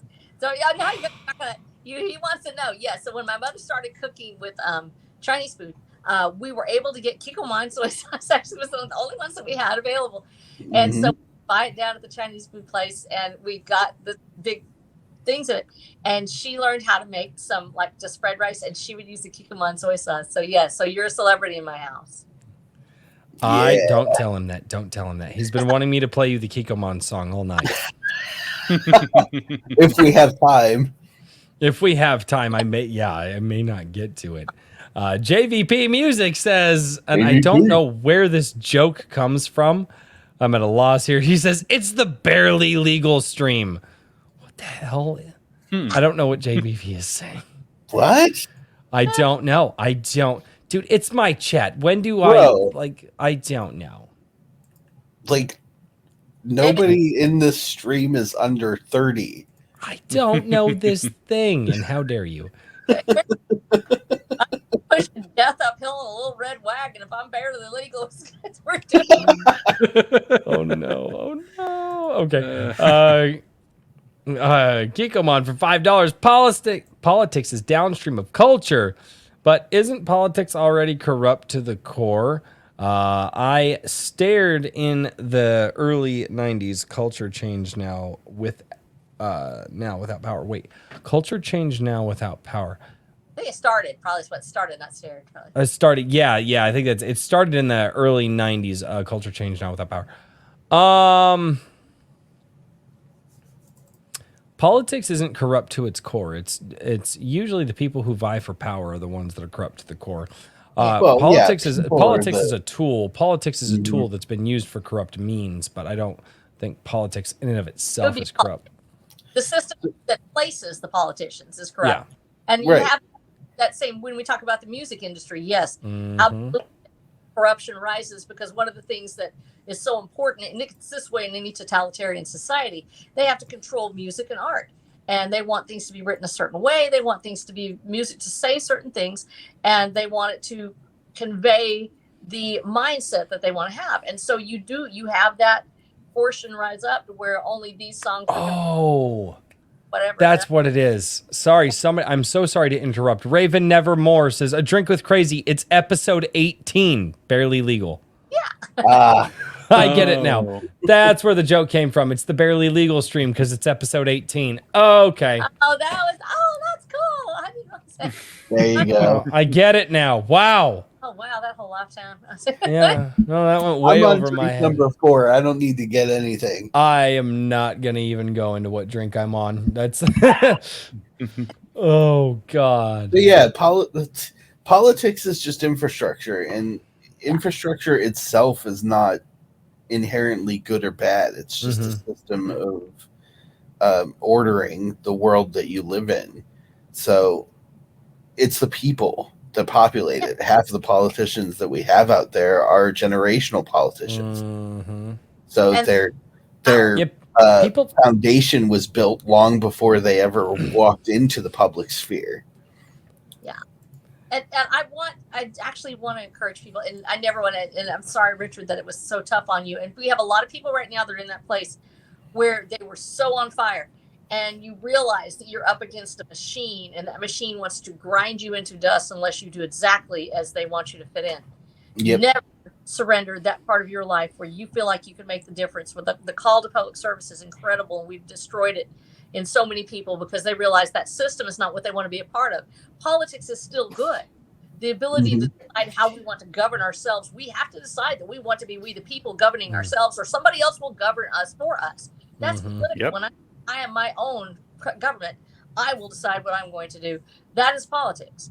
And so if you want to get an instant hit of just that dopamine of what it actually means, watch Mr. Smith Goes to Washington with Jimmy Stewart.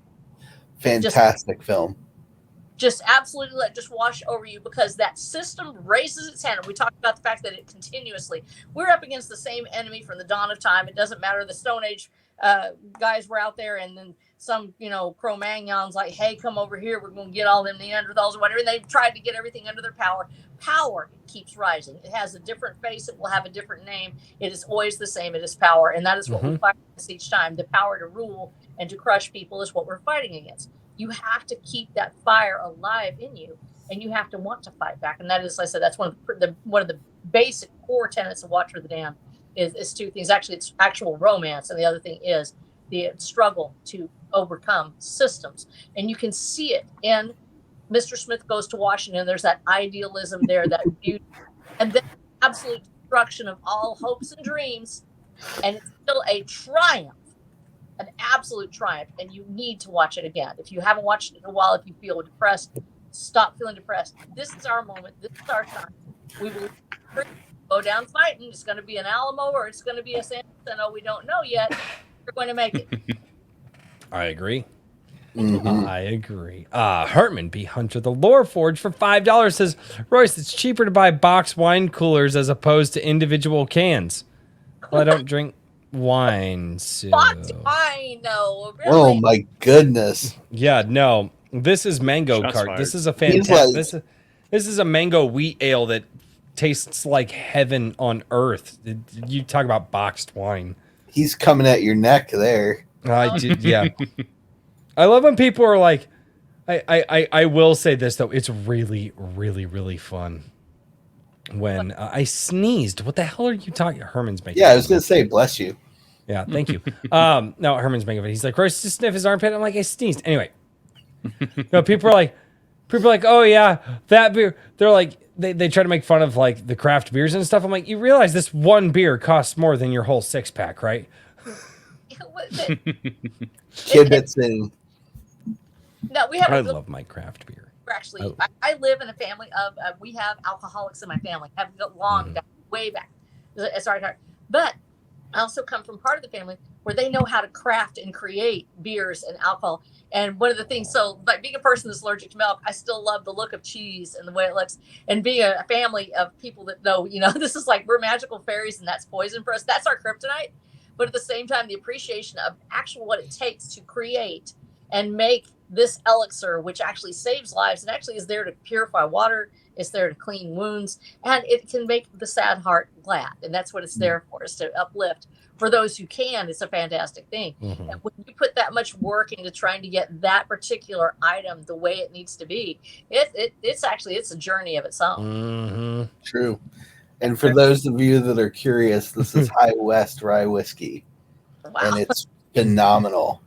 People are counting the inches of chair above your head right now. Yeah, by this point, I start to sink. I've had so many drinks, I'm like jello. Yeah, you know what he tells me? He goes, I really didn't drink until I got onto Iron Age Nights. I'm like, oh, every Friday, man, I cut loose. Oh God, I am so glad to be an inspiration to people. How do I not? Never mind. There's only one stream I've been drunk on, and that was my birthday stream, and that's because I kind of went into that one a little like half lit. So, oh no, this isn't drunk, bro. I would need at least 2 more drinks before I got actually drunk. Oh, well, this is the safe place for you to your safe environment. You're where you're not out driving or something like that. And you're in with your friends. So I'll be chatter or whatever it is. And this is the only night that I drink. Like specifically, I keep my decanter closed, except for Friday nights on Iron Age nights. Hey, one of these days, show's gonna grow big enough. We're all gonna gather together. We're gonna set up a studio in someone's kitchen or something like that, and we're all gonna have live Iron Age nights where it's gonna be great. One of these days, I would love to do a convention or something like that, and we can do at least one of these things live. Hell yeah! But I have the equipment. I actually have the equipment to pull off the live. I have everything that we would need, except for the travel computer. That's the travel computer that can pull it off. But outside of that, Except at a convention, I probably shouldn't get drunk. No. Come on, do it. All right. Not after hours and not in the hotel room, and then in the hotel. Yeah, afterwards. The after show will be fire. There you go. Yeah. Everybody will be buying you drinks, sir. Kikomon for $5.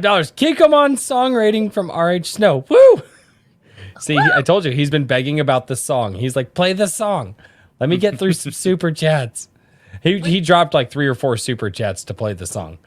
Pay for it. You have to do it. I will do it. I just gotta get through the super chats. I will totally do it though. I'm saving it for the end of the show. I'm ready. Oh yeah, your outro. Yeah, right. Actually, I could play it for the outro. Yeah. I'm totally. Yeah, but that's when we talk. That is true. I can't play it for the outro because that's when we talk. $2. For Kikomon for $2. It's so gay. Read it already. Legend of Shalar. Dude, I hate you trolls. You bunch of trolls. I mean, it's not bad. No, it's not bad. Kikomon for $20 says, show me. I saw a review about it, actually. Yeah, don't. It's Legends. That's the problem. I think you're just not looking for it correctly. Yeah, you might. I don't know why the S makes a difference. I don't. I hate you trolls. Show me, show you. Kikomon, play the song. Play the song. Hail. RH Snow. See, I told you. He was going at it. He's like, play the song. Good grief. I know. For $2 from Maji Chan. Grandma said if a performance makes you stop, tip.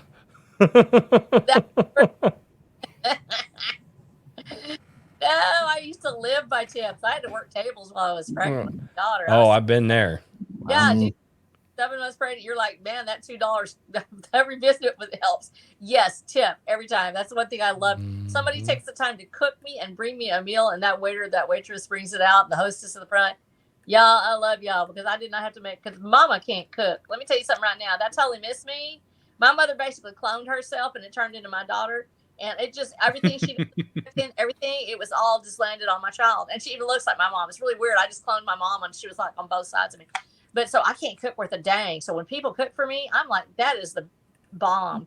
I will pay somebody to do that. And if you're the same thing with music, somebody that's out there actually with a song that sounds so good that you stop and just listen, whether they're busking or whatever, go out there and, throw $1 in the hat, baby, because that's a gift that a lot of people are losing now. The ability to actually sit down with an instrument and play. Yeah. It's my been a daughter while. and I hit the Atlantic City Boardwalk over last summer because I'm East Coast. And while we were out there just wandering around, there were a bunch of people just busking, musicians playing songs. And there's this one young guy who was just riffing on a guitar. Like nothing you knew. He was just playing from the heart. Yeah. And it was beautiful. And I was like, dude, this is amazing. I dropped the 20 in his guitar case. I was like, dude, your music is amazing. It was just so beautiful to listen to, and especially with the backdrop of the beach. It was so cool. I've been there, and that's really awesome. Kikumon for $2 says, "We the people who here voted to bomb Libya." What the? I don't think anybody here voted to bomb Libya, and that's the freaking problem. Is they're just like, oh hey, yeah, no, I think that's the point. Like, nope, not gonna rant. Nope, not doing it. Not gonna rant. Going off the rails. Save it for Sunday. Yeah, I'll save it for Sunday. Oh yeah. Oh, I'm sure I'll get on a tear on Sunday at some point. I always, because I'm looking forward to the end of catechumen class because then I can come join you on the Sunday streams. Oh wow. I always tell myself, I'm like, I'm gonna be good. I'm gonna be good. And then and then like 20 minutes into it, and it never fails. Like 20 minutes into it, somebody will say something. I'm like, you know what? And I apologize for this, but as an example, like, you know what? And these sons of bitchin' motherfuckers. I'm like, and then my mom will chat down below, and I'm like, Mom is there for you. If Mom, we love you, Mom. I just like, it's just, and I'm like, oh, I'm sorry. And everybody knows my mom watches like the Sunday streams and stuff now. So every time I go off the rails, everybody's like, language, Royce, language, your mom's watching. Like, I know she's watching. I'm trying. Okay. I'm trying. Sundays, we've got church on Sundays. And we actually have a YouTube channel for the church as well. And so I make the videos for it and put it all together and everything like that. And we have all the original music. And so we're like putting that together and have a whole team on it. But so by the time I get over to your feed, it's like right at the end, right there. And then you're like, you don't join my stream after you get out of church. No. Well, that's what I would end up doing. Don't do that. Yeah, it's like then you got to go back to church. Yeah, it's okay. I mean, I have 10 o'clock mass, and then I have 11:30 catechumen class, which is why I don't show up for the Sunday stream. But as soon as that's over, I'm in. Yeah, that's something I'm actually going to get my kids into, and I'm going to have to start teaching them. That's something that I won't get into that discussion tonight because we're let's finish the super chats and play the Kikumon song. Yeah. I got to finish. Okay, one more. Joseph Peck for $2. Not Josh. Don't go there with me right now. Okay. I cannot believe I did that. Anyway, LOS TTRPG night at Royce's house plus home cooking. Gosh, yes. I'm down. That would be a thing. Oh, dude, my wife, she loves that's one thing is my wife and I love to cook for people. I love and I like one of the things that is so my favorite thing. I get my smoker going and I get something smoking, and my wife will go inside and she'll have things going inside, and we just love it. So we'll just bring food to people, and we feast, and then we usually end up playing like Cards Against Humanity and stuff like that, and just having and you really find out exactly how twisted people are and how dirty they are when you play Cards Against Humanity with them. I know. Maybe I should. I don't know. Oh man. Herman P. Hunter, the lore for just counting your blood alcohol level the more you sink in the chair. Mm-hmm. It's a meme at this point. All right. Okay. I told Kikoman that I would do this. Yes. It's time for the song. Before It you do it, is. y'all go check out Herman's book. Y'all go get it. It's getting ready to hit release. The Wizard Stone. Yes. Oh, Yes. very good. There you go. What fantastic. From Master Loreforge himself. See. Bye. Here we go.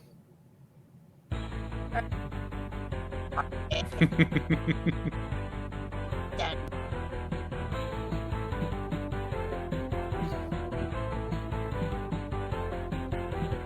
大豆の星からやってきた正義の使者だキッコーマン醤油をたちまちかけたなら食べ物食うとうまくなる外食なんてぶっ飛ばせ必殺技だキッコーパンチ目玉焼きには醤油だろ Show me 醤油 Kikoman, show me, show you, Kikoman.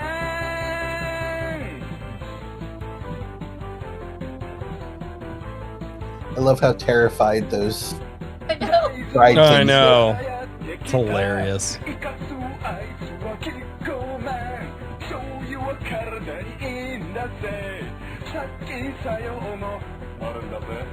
想像ケチャップ目じゃないぜ必殺技だキッコーベンだから卵焼きにも醤油だっつってんだろ Yeah. Oh. Show me, show you, Kikoman, Kikoman, show me, show you, Kikoman. Alright.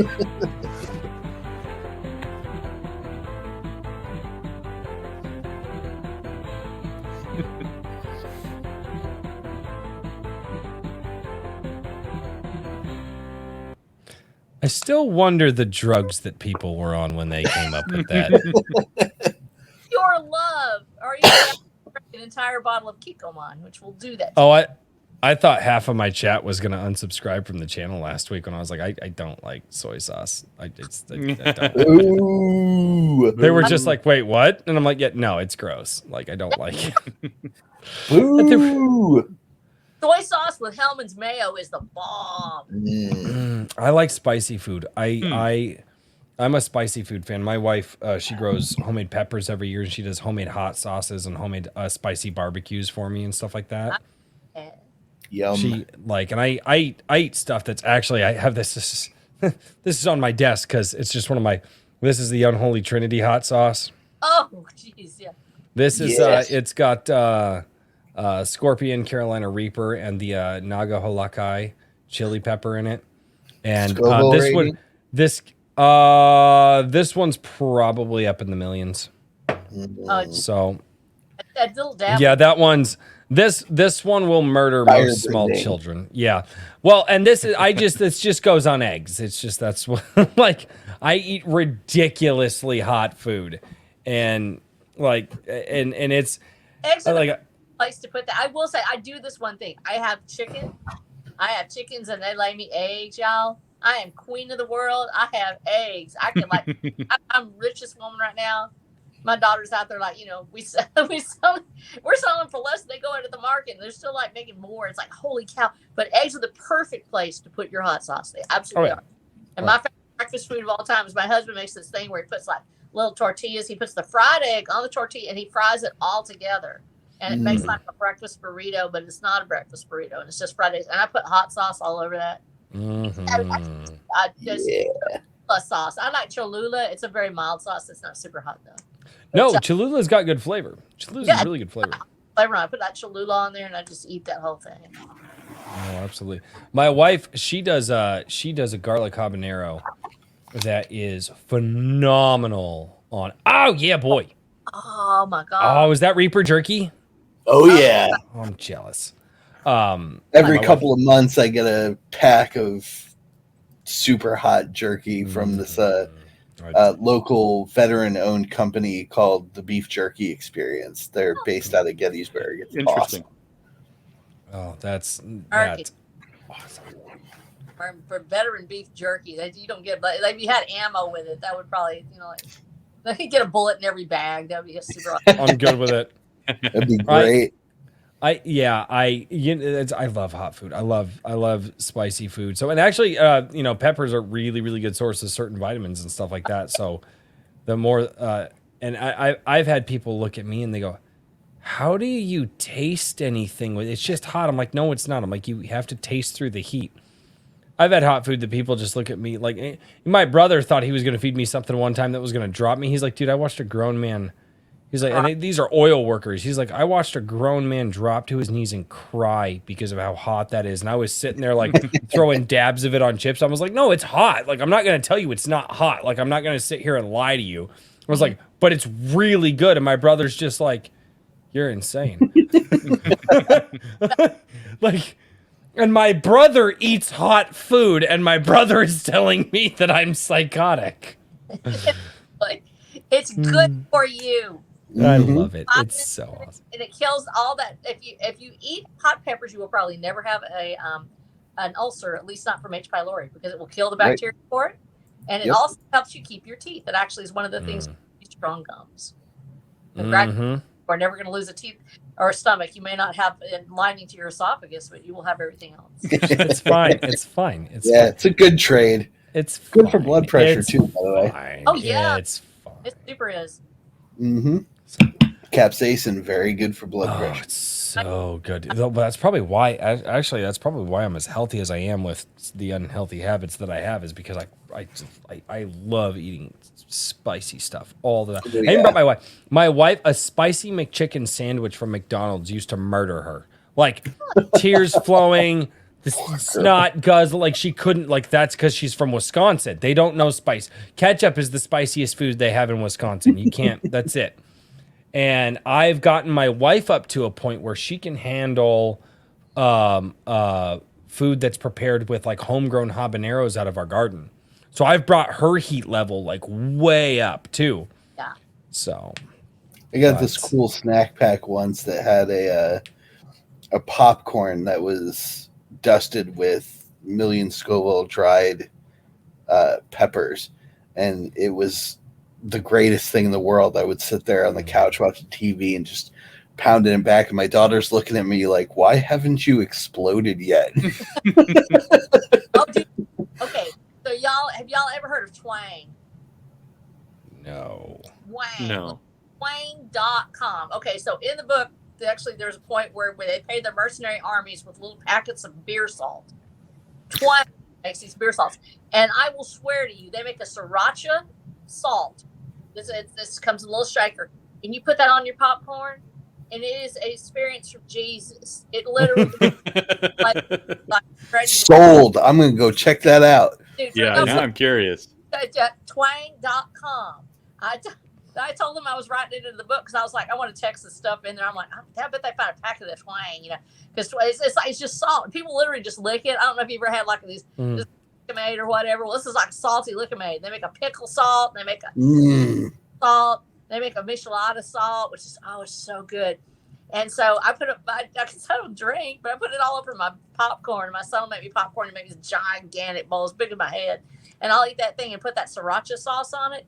Oh, it's so spicy and it is so good. So look at Twang.com, y'all. It's got so good that mercenary armies in post-apocalyptic Texas will be paid with package.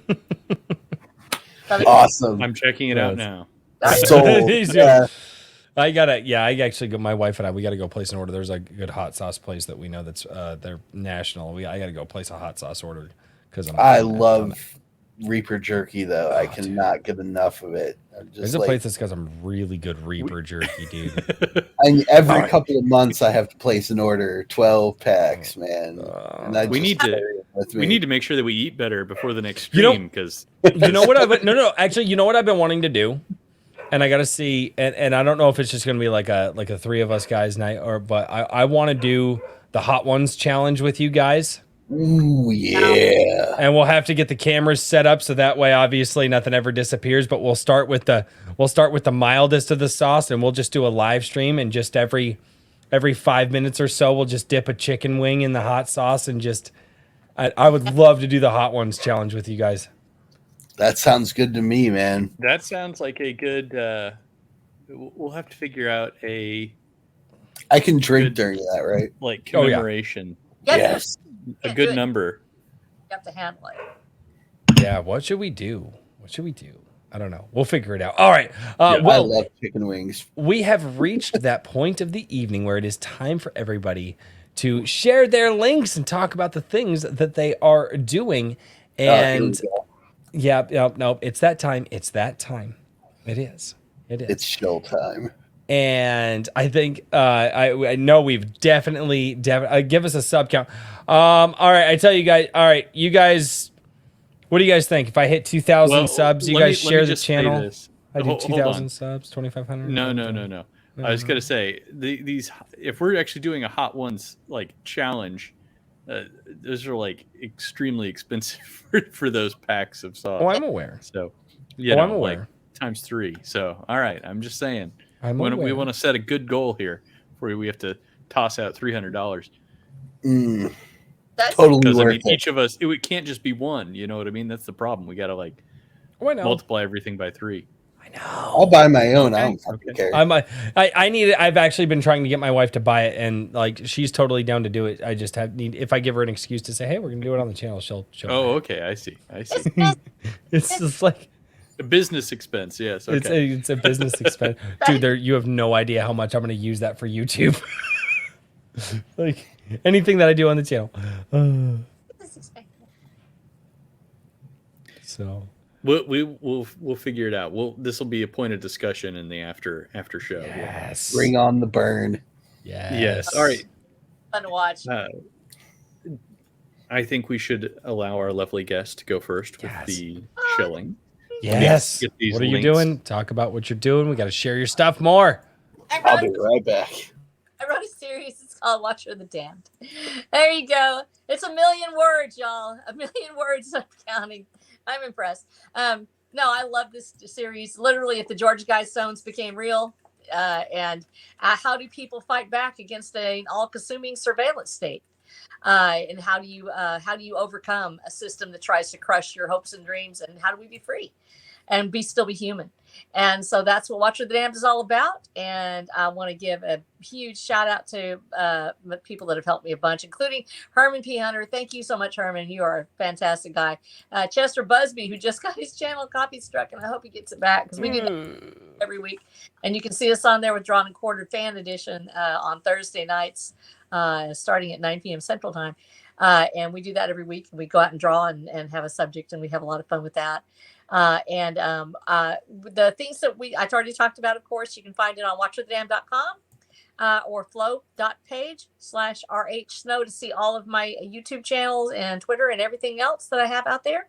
Come over there and I will say howdy to you because I love my readers. I love all of y'all. And we do have this series. I believe in this series. I firmly believe that God's got a message in it, actually, because I think that we're going to know how to be free. We need to know how to be free. And this series is about freedom. And so if you believe in that, if you believe in freedom, and if you believe in self-determination and the rights to life, liberty, and the pursuit of happiness, then read my book, Watcher of the Damned. Yes. And read 3 series long, and I will have it done for you. I promise. Awesome. I did forget over in the locals chat, we have Frequency Studios for 420. Frequency.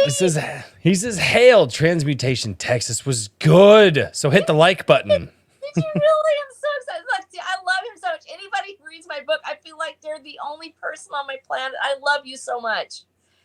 I love you too, Richard, because you're reading it. It's like every one of you is precious to me. I mean, that's the weird part about being an author. You may not have. I actually probably would be counted as a sort of a mid-list author now. I haven't had any advertising or anything. It's just you people.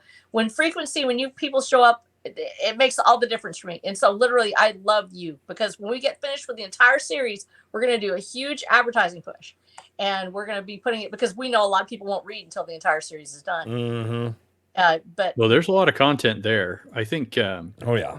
Yeah, I think we need to get an article up, if nothing else, on. Oh, sweet. On this, so yeah, I'll be reaching out about that. That first series is actually a standalone series. Believe it or not, the 6 books of Watcher the Damned Watcher, which is the first series. I wrote the ending of that series. I knew that I had the arc and I wanted to finish it out, but I also had gotten a test back that said that I might have kidney cancer. And oh, geez. it was a bad thing, a really bad. And it was while I was writing the book. So I wrote the book not knowing if I would be able to continue the series. And so I wrote it as if it could end right there. And so that's how the series gets. So it does stand on its own. And fortunately for me, I was blessed enough to be able to know that it wasn't the case. And I was very grateful to God that it wasn't, because I have had friends that passed from. And so the book, each series does stand on its own. So if you want to read it, go ahead and read that first 6 books. It's all in there. And something I didn't get to mention, it is a triple Prometheus Award nominee. And that's not something that happens too often. But I don't know if it's ever happened to one author in 1 year. And we actually had all 3 books that were released that year were nominated for the Prometheus Awards, which is a huge award. It was a fantastic honor. I was in the League of Angels, literally. These people, the ones that were the finalists for the Nobel Prize winner, and some other people. And I'm like, and Andy Weir is in there, and I'm like, I'm me. Hi, I just wrote a book, So so that's if you want to know more about that, what the series is about, the Prometheus Awards will tell you everything you need to know about the series. So it was a big honor, and that's one thing I really need to probably play up more, is the fact that I did get nominated, and plan on trying to get that resubmitted again this next year. I hope so. When we release, we're going to. Thank you. I love you. Well, thank you for being here. This has been a pleasure. No, Yes. That was so wonderful. All of you people just make me happy. Every time I listen, you guys don't realize how joyful it makes me to see you out there. Knowing that you're there, that you're doing everything you are in the face of it. Peter Parker has nothing on you guys. You're living your life right now, where it is, with all the trauma and the tragedy and everything else that's out there, and the joy, all the hot sauce and everything else that you've got. Hot sauce. And you're being serious. So tonight, when you get off of here, I want you to go in, and that includes you in the chat right now. Everybody who's watching this, the future and the past and everything else. Go in and look in the mirror and tell yourself, this is my story. This is my heroic arc. Go live your life on Legendary. Hell yes. Sweet. Awesome. Oh, you gave me the perfect segue. Mr. Daniel P. Riley, how are you going to live your life on Legendary? You're going to make me shill, huh? Oh, yes. Yeah. You're almost there. You're almost a full hand and a half. When he hits a hand and a half, it's shill time. Yeah. Strap in. All right. So, most recent works. Jisadai, the Kurosawa-inspired sci-fi samurai epic novella series I have been working on. I have just completed chapter 5 of the second book. A lot more in this than there was in the first one, I will admit. Every iteration is going to get better from there. That's how I roll. If you like breakneck combat and great heartfelt storytelling, that's what I'm told this book is. I wrote it for pure fun. The character has been in my head for years, and putting him down on paper has been a wonderful experience. The second one, released at near the end of last year, Legacy of Heroes, my golden age superhero send-off. 3 young superhumans who want to do good for good's sake in different forms. Fiona Wolf did a review on Amazon. You can check it out on the Amazon link. I was utterly blown away by her insights into what I wrote. She hit on so many notes that I was hoping someone would notice, so that was fantastic. She's apparently doing a full deep dive, and I'm kind of afraid of that. Be afraid, but also very grateful. She's wonderful, and She is the real deal. She is. She's fantastic. And I love her Uplift Protocol. So if you haven't heard of the Uplift Protocol, check that out on Fiona Wolf's stuff. It's great. Oh, I'm a fan. Yeah. And eventually, I've been slowly working on it as soon as I get an opportunity after client work. The Tales of Halcyon, my fantasy series about a pointless fat kid who gets roped into an epic hero's quest by a wizard, will be reforged. That's literally what I'm calling it, the Tales of Halcyon Reforged, with illustrations by Ian Wilson at The Great Scott on Twitter. And it'll be compiled into a full-size compendium of all 3 books in one format for you to purchase. That'll be out hopefully by, I'm aiming for fall. Wow. Ooh, that'll be good. Awesome. And if anyone wants help with writing any of their things or just wants some motivation on creating those wonderful things that are in your head, whimsyland.org. That's my literary coaching and services. I will spend time with you once a week to make sure that you get your project as perfectly polished as you can do it in your voice, the way you want it to read, so that you can get it out there for the world. Well, that sounds actually really good. And that's my shill. Half drunk shill. Yeah. Very nice. I love it. King Richard. Well, I've got a couple things going on. First and foremost, if you guys have not taken a look at the short story prompt submissions from January, I really encourage you guys to go take a look at those. Give them a skim, and if any of them catch your eye, give them a read, and then vote for those. And leave those authors your feedback and your likes and everything else, because that's really important to continuing the growth of the Iron Age and encouraging new people to hone their craft and grow as authors. That little bit of encouragement can go a long way. And put themselves out there. I mean, yes, it's a major step of bravery. And it is. It's amazing to me every time I see your stuff. That is such a polished site. It looks fantastic. Thank you. Gorgeous. The stories are great. It's going to be a lot of fun. I'm really looking forward to this magazine. Yes, and that segues perfectly into the magazine, which does have a title now, although I'm going to hold on to that for a little bit longer until I do an announcement video going over more details of what's going to be in it. And the pre-order for that should be up sometime mid-March. But in the meantime, I'm still taking submissions, especially for comics. I have a lot of people talking to me about sending in short fiction, but I've only received a small amount. So if you have something that you have not published yet that is on the shelf and you're thinking about sending it in somewhere, I would like to take a look at it. These are paid. And if you have a comic or just, anything that you have that you feel like would be really fun, a great thing to put in a magazine that captures your idea of the spirit of the Iron Age, I want to hear about it. So you can send emails to magazine@ironage.media, and I'll answer whatever questions you may have about it. And I guess the last shill that I will do, well, actually, I have one more shill, and that is kind of a partial shill, is that I am still working on some stuff with Skunk's Workshop. And hopefully, once the magazine chaos subsides a little bit, there'll be some more news on that. It'll be of the more digital variety. And the magazine, by the way, going back to that, speaking of digital, some people are assuming that it's digital only. That is not the case.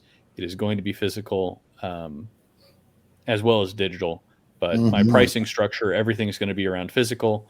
So that's really what I'm going for, is making sure that we can actually print something physical, get it out to people, and do that in a very timely fashion. So, and you'll be working with me because I am yes, exactly the editor for the short stories. Yes, meet one of the editors, and we'll be cranking this thing out. And hopefully, if everything goes well, it's not going to be like another 6 months or a year until issue number 2. Hopefully, it'll be rolling out pretty rapid pace once we get things, once we establish that there's actually a market for it. Oh yeah, and then guaranteed, because I'm going to be pushing him every step of the way. We'll see. And then last but not least, I'm going to show my beautiful wife's book, The Gatling Legacy, Haven's Fall. Mm-hmm. Pick it up. I've dropped a link to Amazon in the chat. So it's a science fiction, post-apocalyptic, kind of more character-driven series, or it's a single book right now, but she is working on the sequel. So, and if you want a taste of that world, she also has a short story and some other short stories on her Substack. So, and I will double shill for that one because I'm currently reading The Gatling Legacy right now. After finishing Star Shatter, that was the next one on my list, and I've been working my way through the first couple of chapters, and I have to say I am impressed. Well, good. I'm glad it is well written, and the characterizations are fantastic. I enjoy every character that's been introduced in the first. I want to say I'm on the 4th chapter at this point, so most of the characters are pretty established, and they are very enjoyable to read about. Oh wow, that's awesome. And tell her I got her. I think I have her on my Substack list because I've got a big old Substack list. There are too many people to follow. I've realized this. There are too many people to follow in too little time. I tweeted about that. I was like, I can't jump on every Substack. I'll never get anything done. Yeah, I can't. Well, like I said, I'm still working through, Star Shatter, but with time with the wife, time with the kids, the day job, putting out videos every day on the channel. And then, like I said, tomorrow I promised my daughter that I would not do anything YouTube related on her birthday, and it is her birthday tomorrow. So yeah, absolutely. And so it's one of those things. It's like, the reading time that I have, like I might be able to read, like legitimately, I might be able to read a couple of pages a week because it's just, constantly busy, constantly moving. And then obviously I can't put my wife and the kids on the back burner. And everybody's like, dude, you got to read. When are you going to finish? When are you going to finish? And they're like, well, you were doing all that. And they're like, I read like 4 books. I'm like, that's awesome. I'm raising 4 kids. What works for me is a half hour to an hour at the end of the night when I'm settled in bed. I just read maybe a chapter and then I crash. So my issue is reading doesn't wind me down. It winds me up. True. And so I can't do that. I have to sit and chill. I have to just sit and chill and just zombie for a little bit. Cause if I don't do that, I just don't sleep. I find it relaxing and I get awesome dreams when I do that. It's fun. No, I always end up like if I sit there and I'm reading, it will if I sit there and I'm reading, it will either like wind me up for the night, or I'll read 4 sentences and then I fall asleep. Like there's no chill. There's no in between. So like when I read, I actually have to sit in an uncomfortable way to keep myself awake. Like even during the day, it's stupid. It's really stupid. And like obviously if you get into the book, like you're just like, oh yeah, wow. Like you're jazzed up and you're going, but like there's no in between for me. Reading is usually not a relaxing experience for me, and that's because I didn't train myself I didn't train myself as a kid to enjoy it, and that's where that comes from. But do what you love. You're doing what you love. Never feel guilty about the fact you're doing what is most important to you first. No, I don't feel guilty about that at all. Are so special because they're making that a priority, but you're helping them, us. So you are doing exactly what you need to be doing, and you are connecting me right now with readers, and that's insane. I love this. I think it's fantastic. So never feel guilty about the fact you've only got this much time and you are using the gifts that God gave you to get these things out. So you just connected us with our people, and thank you. Doing my best. Doing my best. Beautiful. Yep. So, all right, well, I guess it's my time to shill. And all I'm going to say is, ladies and gentlemen, thank you so much for being here on A Drink with Crazy. And if you like what I am doing, I would absolutely love it if you guys would go down, make sure you guys like this stream, make sure you guys subscribe to the channel, and do me a favor, the YouTube algorithm loses its mind when you guys hit the share button. If you guys actually share this off platform and send it somewhere else and get in front of other people's eyes, the YouTube algorithm loves that. It loses its mind, and then all of a sudden it thinks that, you know, people actually want to be here and people want to check this out, and then it starts showing it to other people. So if you guys would do that for me, hit that share button and take this video off platform and show other people the absolutely fantastic writer that is RH Snow in this awesome Iron Age Nights number 18. That would mean the most to me. And I look forward to seeing you all next week, and I hope you guys have a good week. So thank you so much for being here. It is time for that lovely outro music that everybody loves. Yes. And Daniel doing his haircut. white girl dance. Yep. Hey, haircut. You forgot to say it. Watcher of the Damned, folks. There Buy we go. it, read it, enjoy it. See, don't judge the Wig of Destiny. The Wig of Destiny knows all. I promised I was going to call you haircut at some point during the stream, so I figured I'd get it Dude. in the outro. I love the fact that somebody said I wore a wig. That was the most hilarious thing. Well, your wig, you do have the wig in your logo right here. I mean, know. I understand why Yeah. you thought I it. know. Like, I love that logo, dude. Xavier Guzman did such a good job on that. True. He did And- such a good job on that. Well, that's why, like, because he just reached out and was like, "Hey, man, I really want to help you out," and so I was like, "Yeah, absolutely, thank you." And I told him, I was like, "Dude, your link is going to be in every video that I do from now on," and it is, because Xavier does I great like work. the floating objects. They amuse me when I've gotten to this drunk point. Lots of things amuse you. Lots Well, of that's things. true. Oh, Good books, great people. Oh, Yes, we know, Master Loreforge. He just keeps going until somebody says something. It's always that's his thing. That's his thing. And I want to say, Utterly you inspired so by much. RH Snow, yes. I know. And ladies and gentlemen, thank you so much for being here on Iron Age Nights, and we will see you all next time. Cheers, everybody. I love you. Good night. Good night.